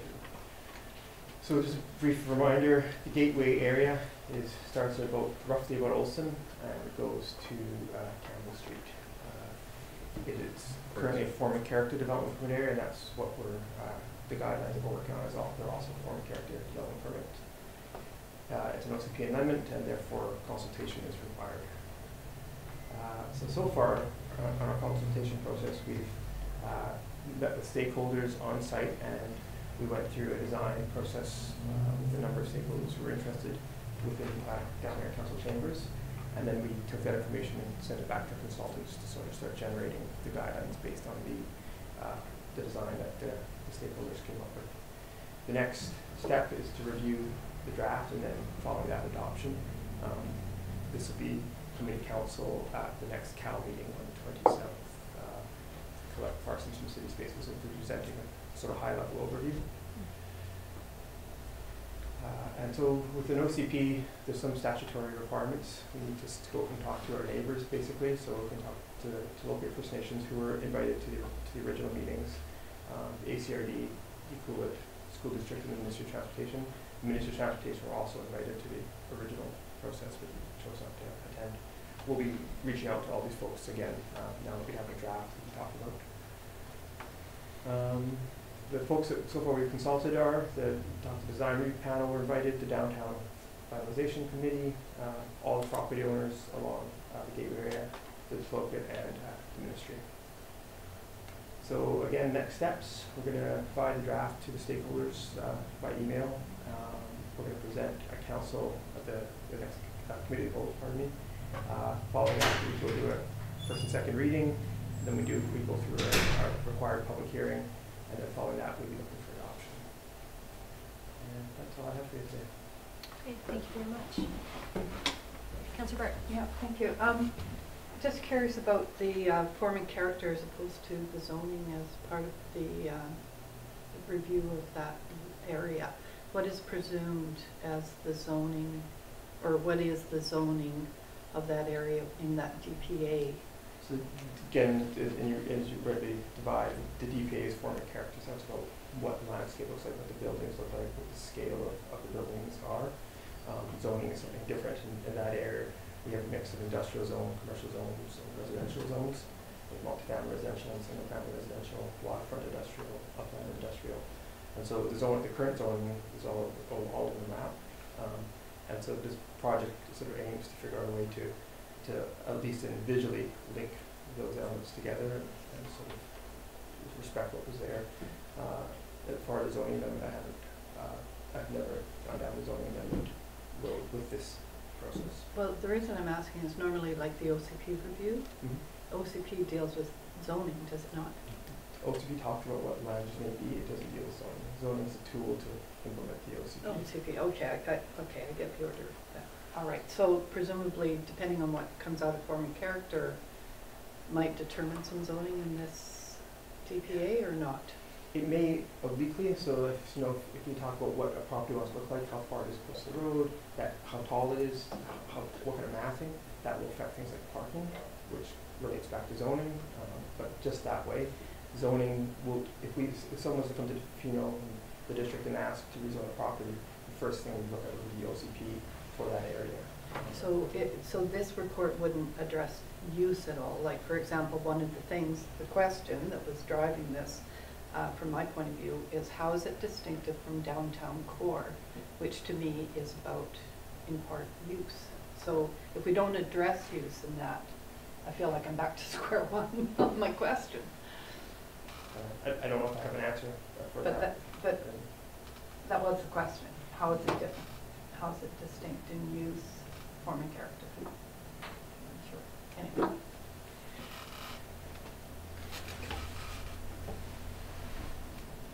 Councilor Furter?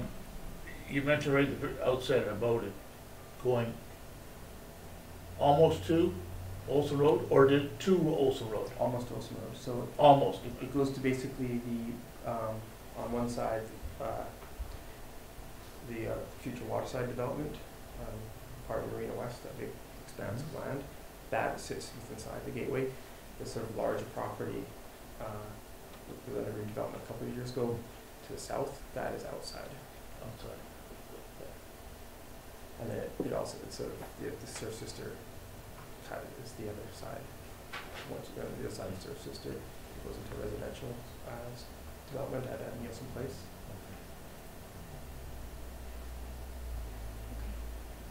Councilor Master? I have to agree with Councillor Burt, because I thought the whole purpose of doing this was to determine what was the difference between the gateway and the downtown. So it just, to me, it just seems we're just going to, I just can't see why we are doing it, because we're just going to know the result before you start, from what you're talking. I have to say, the project's been in front of council for better part of 6 months, and we've been going through the process of request for proposals. I think the design panel has come back to council at least once or twice, and I haven't had this direction previously, as far as I understood it to be a developed permit area. Any comment? Like Mr. Rogers, I think I'm a little bit surprised by the questions that are coming up now with respect to, are we changing zoning? Zoning does not live within an official community plan, and the specific direction from council was to re-examine the official community plan for that neighborhood. Now, if there's an outcome from looking at the gateway neighborhood, where we say, okay, well, there are some zoning things in terms of setbacks and so on that we want to address, and certainly we can look at that downstream. In terms of changing use, density, I apologize if I missed it. That was what council was after, but that's a different exercise. If we're concerned that retail is a permitted use in some locations, then that is a bit of a different question. Councilor Burke? Sorry, I thought I've always been clear that that was the question. And I have been waiting for months to see anything from this. There was an open house, or she was here gathering information. I know that in a conversation I certainly communicated that to her, but I didn't get feedback from her that that wasn't part of the terms of reference. So I have been waiting to see what comes out of this work, and this is the first that I've seen of it, and I'm just as maybe taken aback in the way that you're taken aback. I'm taken aback because, to me, and I'm appreciative that I don't feel completely off the beam, that that there's some other in this room who understood the same, that it would be above use, because the driving question around what makes a difference in the downtown core and this, I think, we know that there's some commercial development along the gateway, but is there going to, is the use continuation to be turning what's currently residential into shops and restaurants and tour outfit companies and so forth? you know, my sense is that people in the community are not really excited to see that kind of commercial development further, but rather to see it concentrated into nodes, the downtown core being one of those nodes, other neighborhood nodes and so forth, but not seeing a sprawl of commercial development down the highway. And so that's what was driving the question. And I mean, I'll certainly be interested in the forming character, but for me, it was always kind of what's the mix of use. We had an application here several months ago for a property that was on the other side of the gateway, and the council of the day turned it down, as I recall, and perhaps Mr. Rogers recalls this better, but I wasn't on council, I don't think, at the time, but they wanted to have some commercial activity in their development along the highway, just this side of Olson Road, and that was not acceptable. It wasn't acceptable in some ways because it fell outside of the gateway. You know, this is when the first OCP was done, but also it was not what was wanted for that highway corridor, and that's kind of where a little bit of where that comes from, that thinking. So I think, I mean, clearly there's a misunderstanding which usually falls out of some kind of miscommunication or lack of communication. Something broke down somewhere. I'd like to follow up with Councillor Bart and our staff separate to today, to this meeting. And I just want to add the comment, this is not the first time that there's been a difference in understanding or lack of understanding about the difference around form, character, density, setbacks, land use. And I think we have some work to do to increase the clarity of understanding amongst all of us about what tools are used in which ways, and what falls under an OCP, what falls under the zoning bylaw, and all of that. So I commit to following through with that, because clearly we can't let something like this happen. Councillor Anderson. Yeah, I tend to agree with you that there needs to be a re-clarification of that, the roles of these different plans, and because to some extent MCP gives a sense of what types of zoning. It doesn't determine them. Yeah, so, no, you know, so. I can see how we can get here. I mean, none of us are land use planners, and it is one of the more, it can be one of the more complicated areas, I think, under a municipality's jurisdiction. So we have some work to do, I think, and we've had issues come up before in rezoning applications where we're not quite all on the same page. So we will get there. Councillor Bart. Yeah, to just lighten that a bit, I think I just used the word zoning when what I meant was use, you know, and just in terms of the OCP kind of umbrella. Okay, thank you. It is that kind of, and it's exactly that. The words we choose mean different things to us. So we're not planners, we use certain words. Planners hear our words and they infer something differently. So if we're not clear in our language and we're not always clear on the meaning and intention, this kind of situation can arise. So we will get better. Councillor Bart. However, use is still. Yeah, I hear you. Thank you very much, everybody. Okay. We do have a recommendation from staff that we authorize them to undertake the consultation. Would somebody like to move the recommendation? Over that. Thank you, Councillor Anderson. Seconded by Councillor Blanchette. Any discussion on the motion? Call the question? Yeah, I'm just, in terms of discussion, I think I'll not support the motion just because I'm not sure that what we're sending for consultation is complete to my satisfaction, and it may make no difference whatsoever, but I'll just leave. Okay, thank you. Any other discussion? All right, all in favor? Opposed? Oh, the motion doesn't carry. Okay, where does that leave us?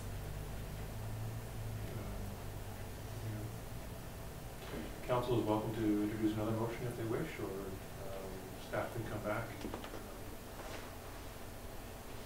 clarify some of the issues that have already been identified. I suggest we follow that route. So the motion fails, and we'll discuss this in between now and the next meeting, and then we'll come back with some more clarity. Okay? Thank you, councillors. All right, moving on. We have the conceptual plan for the District of Tofino right-of-way over 171 2nd Street, which we call the TELUS lot, and a report from staff along with a conceptual diagram of what the park/parking lot could look like. I'll move the recommendation. Thank you, Purpose of Councillor discussion. McMaster. Okay. So, Second. thank you. So it's been moved and seconded that staff be directed to proceed with improvements to 171 2nd Street based on the conceptual plan. Discussion. Councillor McMaster. I mentioned this to April yesterday when we were in the open house. I mean, I like the plan. I'm glad to see, after removing so many parking lots with the improvements we've been doing, that we're actually gaining some. I mentioned to April the little embayment on that's the north end, the top end of the diagram, is whether that could be used, I don't know how big it is, but whether that could be used for motorcycle parking. Sorry, It's right at the top, you see there's a little indentation, green comes in. Oh, I see, okay. I don't know whether there's room there, but I've asked April if she would look at that, because we don't get a lot of motorbikes that come to town, but we get a few, and I know people get frustrated when a motorcycle occupies a whole parking spot, and I think if we could create a few spots for motorcycles, that would really help. Thank you. Councillor Bart, I think was next. No, oh, sorry, Councillor Anderson. I support the motion. As this moves forward, I'm just wondering if that rusty chain link fence with barbed wire on top will get removed along 2nd Street as part of this. It's actually not on this lot, it's on the TELUS lot, but they put up a really nice cedar fence on one side, but we've still got that style, whatever, it looks like a prison fence from one side. Yes, A rusty one at that, and I'm just wondering if we can work with TELUS to improve that at the same time. So the installation of the new fence that you've seen was part of the district's agreement with TELUS. So that was installed as part of the agreement, but there was no discussion of the adjacent fence. It's a conversation we can have with them, but it's not been discussed. I'm sure we could request. Anyways, it'll be great to get this a little bit more parking, and definitely a visual improvement. It'd be nice to complete that and work a little further. Okay. Thank you. Councillor Blanchett? I found this plan quite disappointing, in large part because I walk down 2nd Street, going back and forth from the council office to home, which I do a lot, and 2nd Street is a complete disaster as far as pedestrian travel goes, and the only respite on it is that little hedge, basically, that is right where the entrance to this proposed parking lot would be. I would much prefer not to see this go forward until we figure out what we're going to do about pedestrianism on 2nd Street.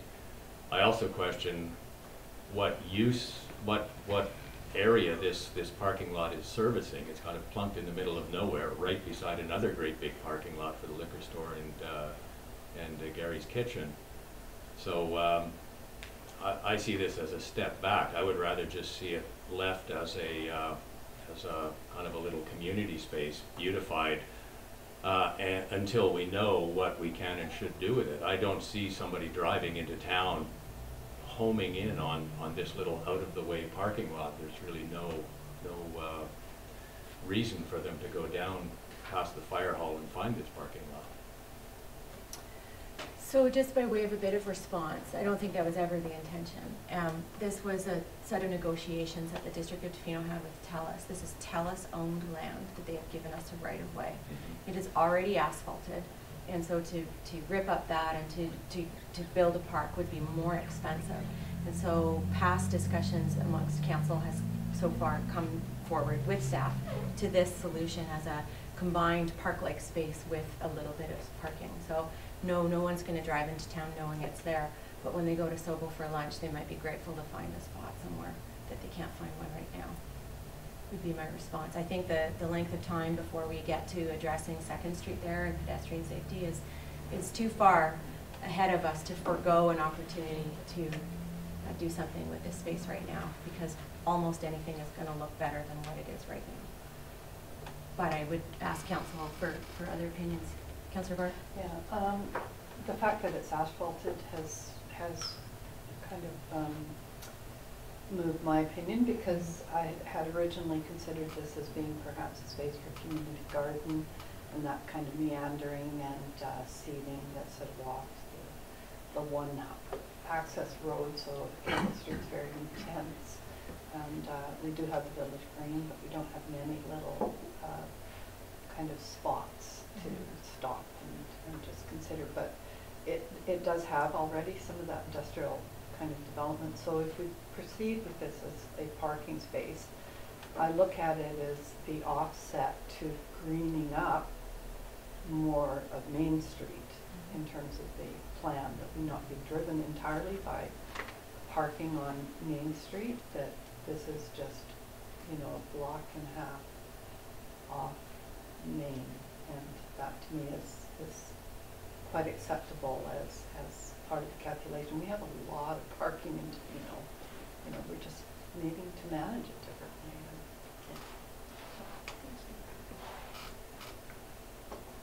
Anything else? Any other discussion on the motion? We'll call the question. All in favor?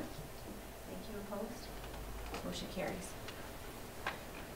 Okay, so Committee of the Whole. First of all, minutes from the Committee of the Whole meeting held March 23rd.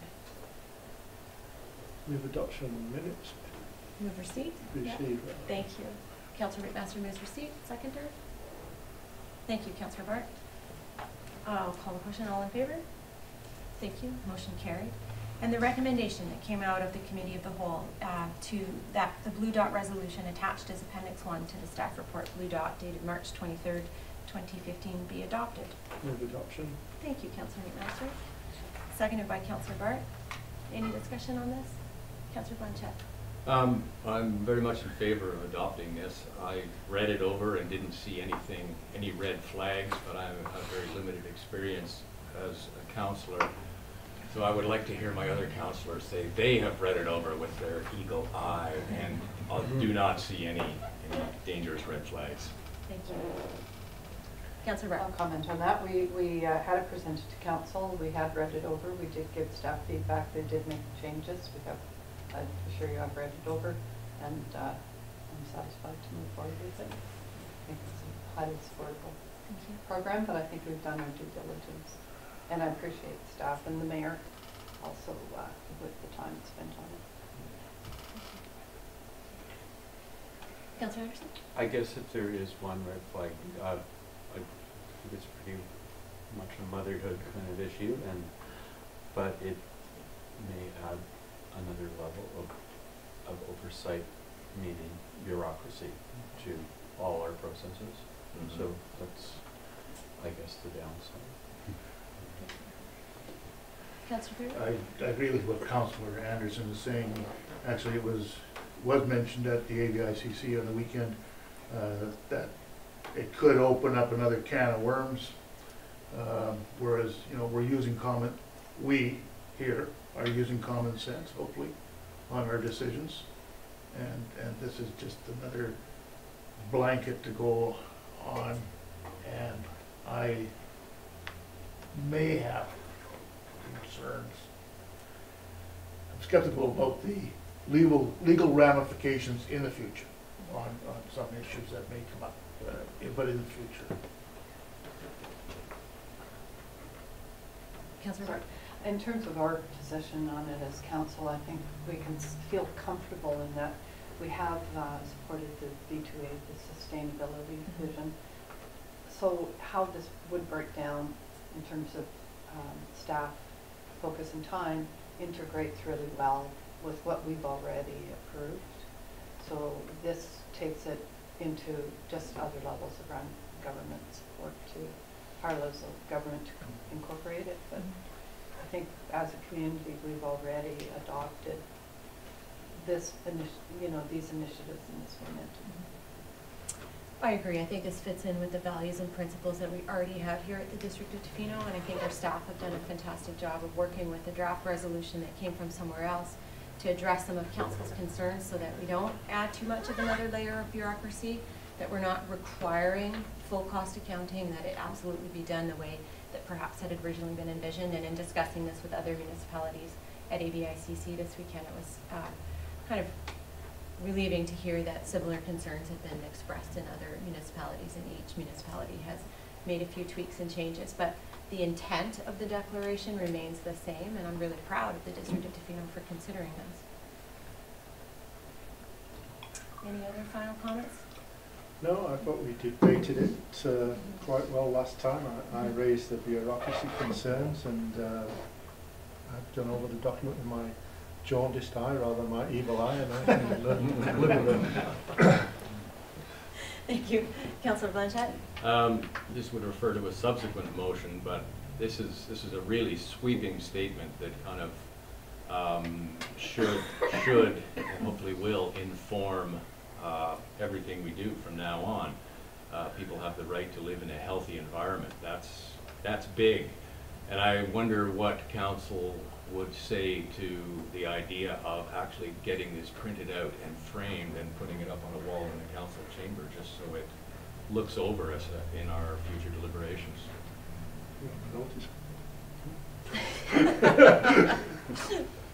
Sorry. Thank you. Is that a motion Blanchette. worth making? Let's pass this and then we can discuss it. We may not need to have a motion for that. But. Okay. All right. I'm going to call the question then. All in favor? Thank you. Motion is carried. Thank you very much, everybody. As to printing it, and it is a declaration, and a declaration can be signed, and I see no reason why we couldn't do that. Would anyone have any objections? All right. I think we'll do it, but I don't think we need a motion to that effect. Okay. Thank you, Councillor Blanchette. It's a great suggestion. All right. So, moving on then, we have the Emergency Program Executive Committee and the meeting minutes of the meeting from March 31st, 2015. Move for the minutes be received. Thank you. Moved by Councillor McMaster, seconded by Councillor Anderson. All in favor? Thank you. Motion carried. Okay, and a recommendation coming out of the Emergency Program Executive Committee that the 2015 emergency planning operating budget be adjusted to accommodate a one-year $5,000 for June 2015 to June 2016 stipend for a volunteer to develop and implement an emergency communications program.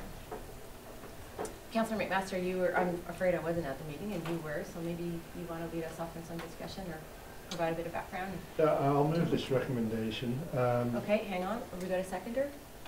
I'll second. Thank you. And this came out of the meeting. It was felt we were lacking in our communication for emergency planning. It was recognised that the budget just upon us, it wouldn't be feasible to employ a full-time person to work on communications, and we felt there were some likely qualified people within the community that if they were offered a small amount of money, we could get them to at least start a communications plan. That would be a big help. It has to be done sometime. We have a responsibility for people in case there ever is a tsunami or something like that. So we thought this was a good start, and I would envisage that next year you could see a recommendation that would look for a full-time emergency coordinator. Thank you. I'm just going to ask our staff, or Bob or Aaron, if you had any comments on this, or maybe commenting specifically, if this motion is passed, what then happens? How would the volunteer be found? And volunteer. Right. For the networks. Very similar to our ESS. Basically based on some. And is this stipend to cover sort of expenses and sort of honoraria type thing, or? Honoraria. Okay. Thank you. Councillor Brad? Yeah, thanks. I'm not opposed to this, but I do think that it might be a place where we could make an application to the Biosphere Trust to partner with us in some way. You know, I keep hearing that we're not making applications to them. This one makes it a fit. So I think my recommendation would be one to refer this to budget and also review funding, that staff look into funding opportunities. Okay, so that's different than the motion that's on the floor. Is there a motion? Yes, there is, and the Okay, motion fine. is the recommendation. Okay. Okay. The deadline for CBT proposals for this year has passed, although there is an opportunity to apply for discretionary funding. I'm not too sure which committee this one might fall under. I'm not entirely sure I agree that it would be a fit for the CBT, but they would tell us. Yeah. Councillor Anderson? I just want to get if Councillor Master or anyone at me could give me a better sense of really what this job is. I'm just wondering if 5,000 is enough. Is the basic part of it, or is it a full communications program? Is it communication to all the public, or just yeah? Whether 5,000 is enough, I don't think we really know until we advertise. Yeah. I think that was just thrown out there as a small amount of money that it was felt that we could possibly afford, or the district could afford. And it was just, if we don't kickstart this now, we're going to lose another year. And this has been going on too long anyway, so you've got to start sometime. And the development of a plan about the emergency plan to all the public. Mm-hmm. Okay. Councillor Blanchette. Just a couple of clarifications. The recommendation is that council consider adjusting the operating budget. So this goes to the budgeting procedure? The recommendation is that the operating budget be adjusted, not to consider it. We are considering that right now. No, I'm looking at it. The recommendation is that council consider adjusting the 2015. I'm sorry, I'm looking right on the agenda, and... I'm looking at page 66. Yeah. Okay. It says be adjusted. Okay, so that's what the motion is, yeah? Yeah. Okay, so the recommendation of the minutes that council consider adjusting the 2015. Okay, thank you. So in that case, sorry, the agenda isn't exactly the same as the recommendation that came out. I did one on the principal agenda. So to be clear, the motion on the floor then is that the considering is being done now. There could be an amendment made that council consider, and in that way it will be referred to the budget process. Sorry, I didn't understand that. So I'm wondering where this fits in the budgeting process. if right now the motion reads that the 2015 emergency planning operating budget be adjusted to accommodate a one-year $5,000, et cetera, et cetera. Yep. So adjusted doesn't mean increased, it means adjusted. And so that within the scope of the emergency planning budget, something would be reallocated and changed, but that the council is clearly making the directive that this communications activity take place at a cost of $5,000. That is the motion on the floor. If council wishes to refer this to budget, then I would suggest to you an amendment to the motion, which would be to add the words consider, and I think it would automatically be referred to the budget process at that point. And I'm seeing a nod from staff, so. Councillor Farragut. So this is for the 5,000 to be found within the EPEC budget now. It's not an increase. Correct. Okay. Councillor Blanchette. May I ask what the current budget is now and how much $5,000 is, what proportion of that budget, what percentage? Off the top of our heads, none of us knows exactly how much, but I can tell you that at two emergency planning executive committee meetings ago, we did discuss this, and the recommendation was made at the last meeting that I wasn't at, but the idea was there are items within the budget that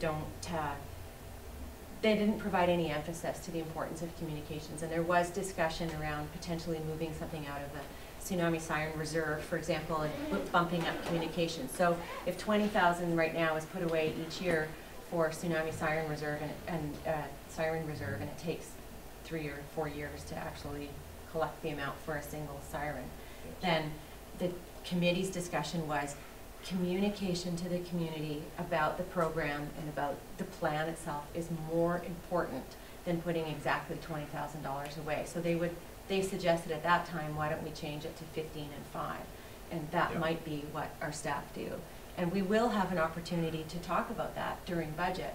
But if we pass this motion now, we are saying we do want $5,000 for communications in the emergency program budget.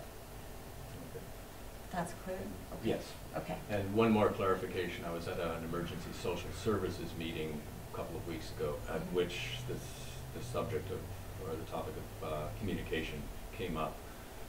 Would ESS be covered under this motion as well? ESS communication? I'm looking to staff, no. Okay. It might be an option. ESS is a separate. And this came out of recommendation from committees. We haven't had much time or any time to put our brains towards thinking about this any fuller exploration of the question. It's something you address as well, and staff haven't done any more work on recommendations since this May. Right. So there will be time to discuss that. Right.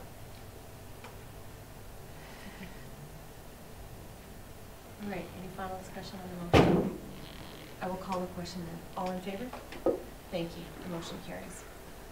Okay, the Tofino Housing Management Committee meeting minutes from March 24th. Move receipt. Second. Thank you. Moved and seconded. Any discussion? Call the question. All in favor? Thank you. Motion carried. And the minutes from the Tofino Recreation Commission meeting held March 18th. Move receipt. Thank you, Councillor McMaster. Second. Seconded by Councillor Anderson. Any questions? Call the question. Oh, yes. In the minutes, it says Community Sustainability Department has budgeted to complete a feasibility study on a recreation facility in 2015. Just wondering if there's a timeline on that yet. No, I don't think so. We haven't passed budget yet either, so we're still. Okay. All right, I'll call the question. All in favor? Thank you. Motion carries. And under bylaws, the District of Tofino Parking in Lieu Amendment Bylaw number 1176.02, 2015. We have done first, second, and third reading at our last meeting, and this is consideration of adoption. Move recommendation. Second. Thank you. So it's been moved and seconded that the District of Tofino Parking in Lieu Bylaw number 1176.02, 2015 be adopted. Any final discussion? Yes, Councillor Thurgood. This came up yesterday at the Main Street presentation. The Coast Guard, do they pay parking? It's a little off topic from this amendment, Oh, is but it? Okay. yeah. Well, I'm just, yeah. But I I'll can't- allow the question. I can't figure out from the addresses whether Okay. it's. Sure. I don't know. Okay. There we go. We don't Okay, know. all right, that's fine. We'll find out. Thank you. Okay. All right, Councillor Blanchett? I wasn't familiar with the discussions on this and whatnot. Is this just like a housekeeping amendment to correct, dot the i's, cross the t's? Yes. Okay. You were actually at the meeting where we discussed first, second, and third reading, but I didn't want to make you feel bad. Thank you. Sorry. It's overwhelming. All right. a bit. I will, Yeah. we do a lot. Okay, I will call the question. All in favor? Thank you. The motion is carried, the bylaw is adopted. All right, one item of new business, and council has seen a little bit of email traffic on this. Councillor Bart put forward the idea of somebody attending the 2015 Building Opportunities Conference, Connecting Possibilities, which is June 1st to 3rd, 2015. And Councillor Bart, maybe you'd like to give us a little bit more rationale and background. Yeah, I tried sending the link again. I think I sent it out with the first email that everybody got, so you Yeah. probably have had a chance to look at it.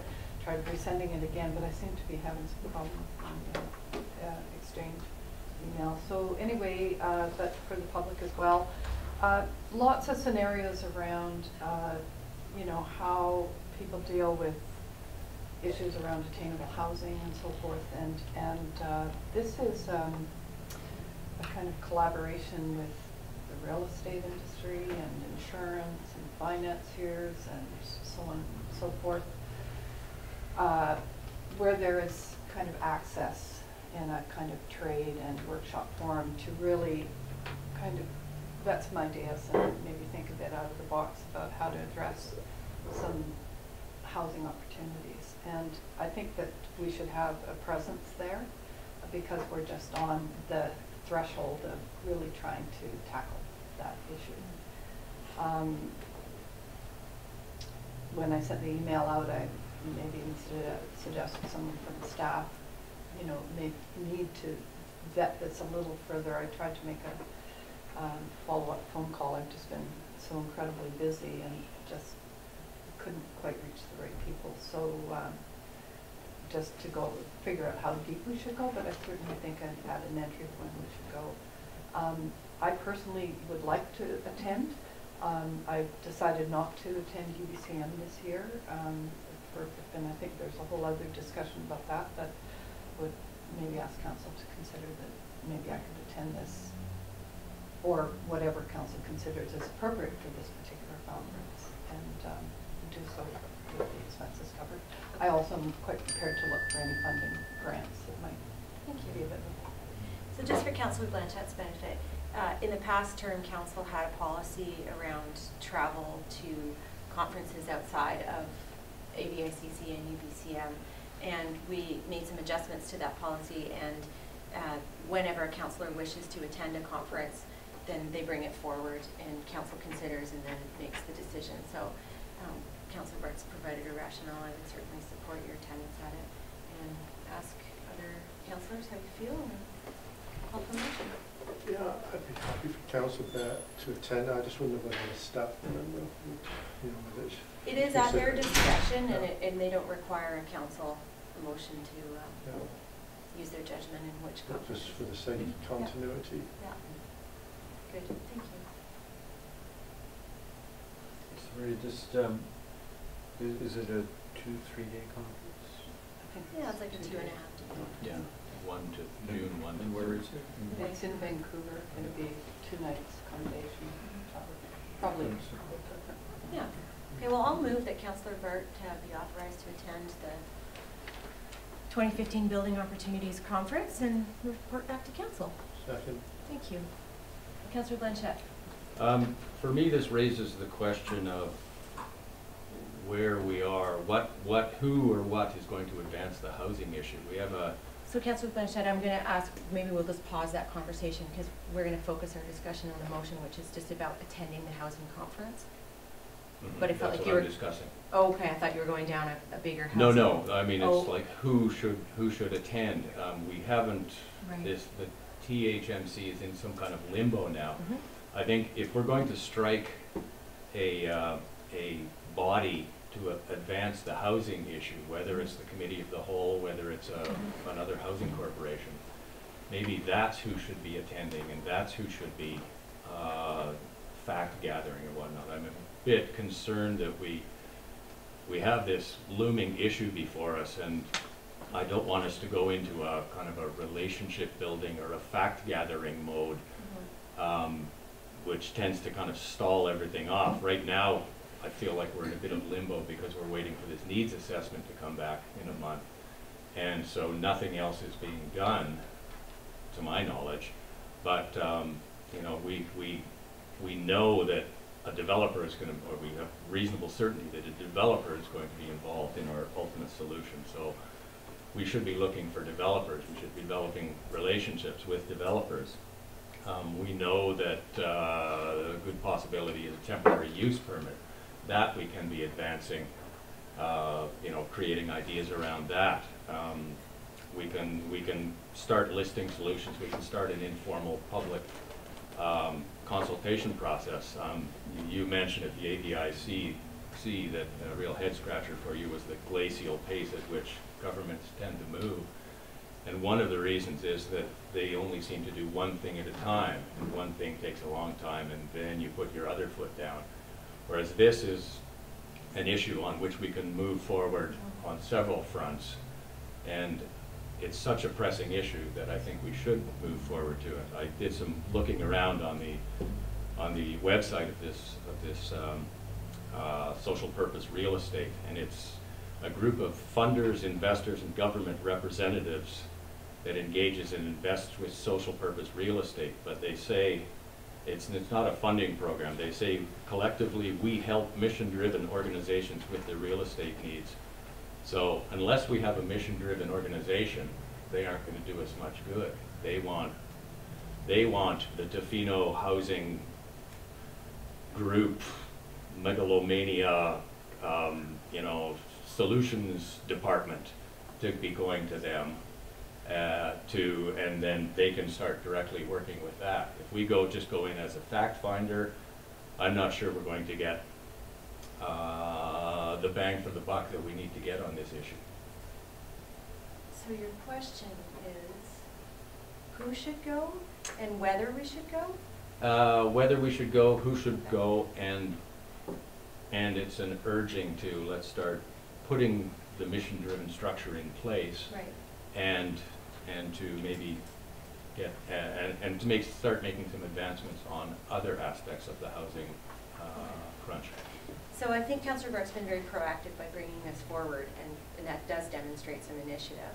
And as opposed, with respect to the fact that entity that could maybe get the most bang for the buck doesn't exist yet, I would counter with, that's not enough of a reason to not go and be a fact finder and a networker.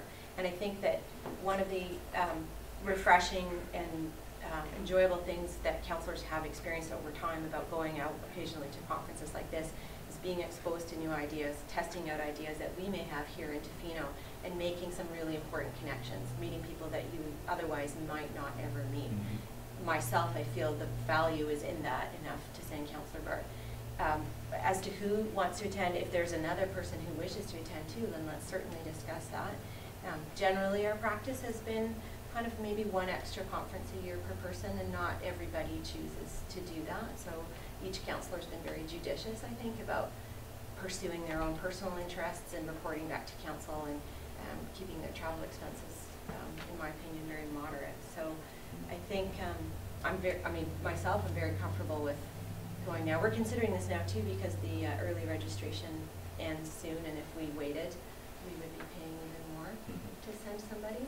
So I'm not objecting to yeah. Councillor Burke going at all. Yeah. I'm just saying that for me, that's not an adequate response to this whole issue. We need more than we need that, but we need lots more than that. And I agree, and I think everybody else agrees. This is one thing, one topic, one agenda item on attending the conference, and by bringing it forward, it in no way should be sending a signal that other things are not being done. And I would say to each councillor that you are free and welcome and encouraged to pursue your interests and be bringing things back to council. We don't know exactly what form this council will use or what tools this council will use to advance the issue. We are kind of waiting for that housing needs and demand study, yes. There are other movements afoot from other entities in the community to maybe address seasonal housing this very summer. And it's a shared responsibility. I think we're recognizing in the community that this doesn't fall to any one entity, and I really appreciate your sense of urgency and wanting to get on with it, and I think that that's a pretty shared sentiment, so thank you for reminding us. Councillor Burke? Yeah, thanks. I would just say that I have a number of questions that I'm looking for answers for that have come up in my thinking about the housing for several years now. To advance not just housing development, but also housing acquisition for people who can't afford necessarily the down payment, but they're already paying in excess of what they would pay for a mortgage if they have the down payment given. Things like that. Like, are there tools out there? Are there things out there that could expand our thinking about how to approach this housing on a number of fronts? So it's quite purposeful for me to go. I don't think I'll be disappointed. I think even if not all the answers are there, certainly some of the people who think about these questions will be there, and there would be some potential outcomes from that. Okay. I'll call the question then. All in favor? Thank you. Motion is carried. Thank you. Just out of interest, how much is it? Yeah. I think it's about a $300 registration fee, if I remember. Yeah, the biggest expense is okay, going so there, but I'll be modest. That brings us to the end of our business for the open meeting, and we have a 15-minute well, up to 15-minute, I guess, question period, and ask if there's anybody who has questions.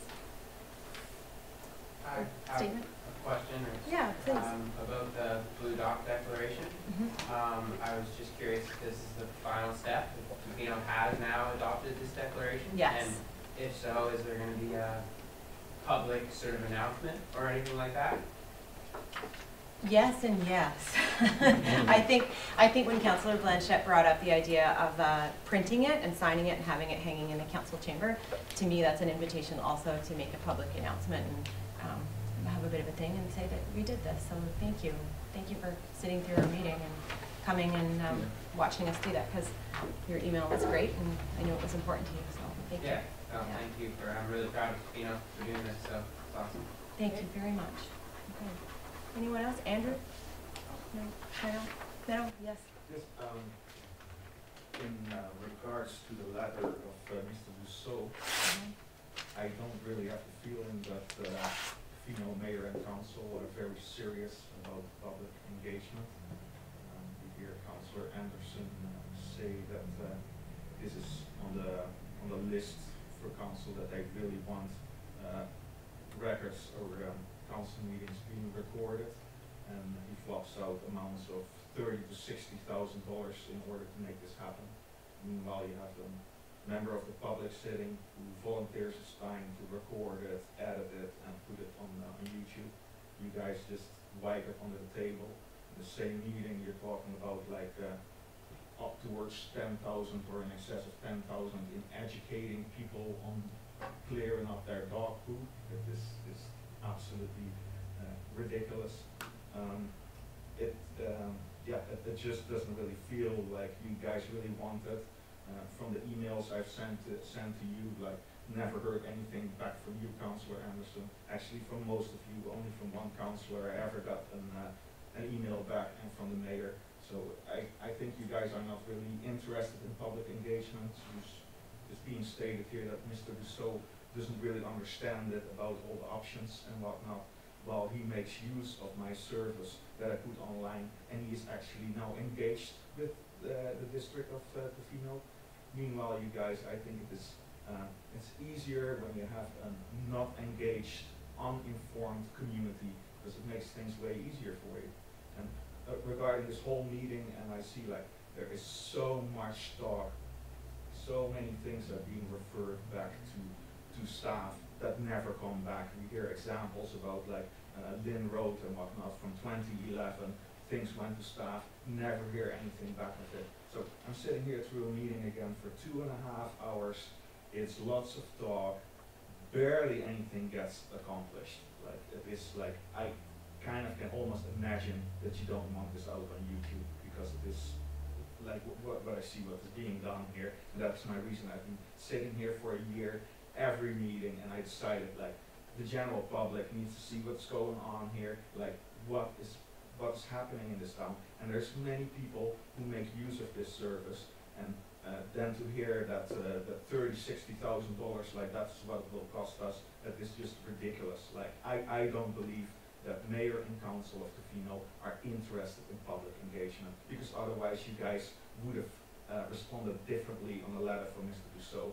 I'm not standing here asking for any reimbursement or anything like that, but at a given stage, I spent so much of my time like doing this and making it happen that people can use it, and it is being used in the community. And I'm sure you guys heard yourself feedback from people who are now watching this. Like it is being on Facebook, links are being shared, people are watching it. There's probably like, there's not like hundreds of people, but there is like a group of people that is starting to get engaged. And it's not just for like a result after the first 7 or 8 meetings that are recorded. These recordings are still going to be valuable in a year, in 2 years, in 10 years from now to face back, because right now we're sitting again, like we're getting into conversations about today about the gateway into Tofino, right? And there's like these whole confusing situations. We got expensive staff making reports, what not even is like the idea of council. It is a very valuable asset that this is being recorded, but there is just like you guys are not interested in it. Otherwise, you would have responded it. You would have responded to me. You would have contacted me. You would have called me into your office or anything like that. It's just one big show, and I don't believe that the district of Tofino is interested in public engagement. It's easier to have a dumb, uninformed audience, and that works way better. Okay, thank you for saying what you said. I respect the fact that you're absolutely entitled to your opinion, and I thank you for saying so. I disagree with some of what you said, but I think it's incredibly generous of your time that you come and tape the meetings and put them on, and you're right. I've heard responses from the public that they enjoy it and having access to it, and we'll have to agree to disagree. A letter like today from Mr. Dusseault, it's just being wiped under the carpet, just like anything else. And I'll just respectfully disagree. As long as we don't do anything, you just let him sit there, he eventually will go away. Well, as you've seen here, I've been sitting here for nearly a year and a half now, and I'm not going away. Because And thank you, Menno. Thank you very much. And it's fine with me that the district of Tofino is not interested in hiring me as a person. Go hire one of your friends and let them come and take it, then I can watch it at home. Okay, take that into consideration. Thank you. Okay, I'm going to ask for a motion to move in camera, please. Following with our budget, or sorry, our agenda. Did you wish to make a response? This is not a back and forth period. No, this is a public comment period. Well, actually, it is a communication period, as I understand how the question period is set. But I'm sorry to disagree, but I do think that it's worthwhile to express to you. I don't know if this happened before your term as mayor, that there was a report from staff, and the 30 to 60,000 that's being referred to has to do with requirements, provincial requirements around how records are kept. So it's not about recording and you know, and dispersing the information.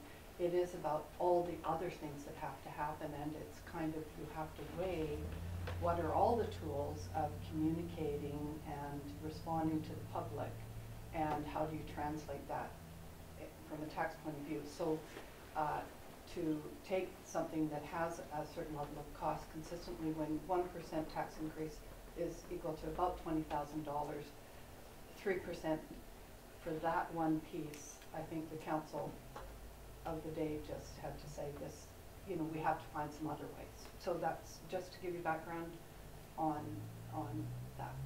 Thank you. Thank you.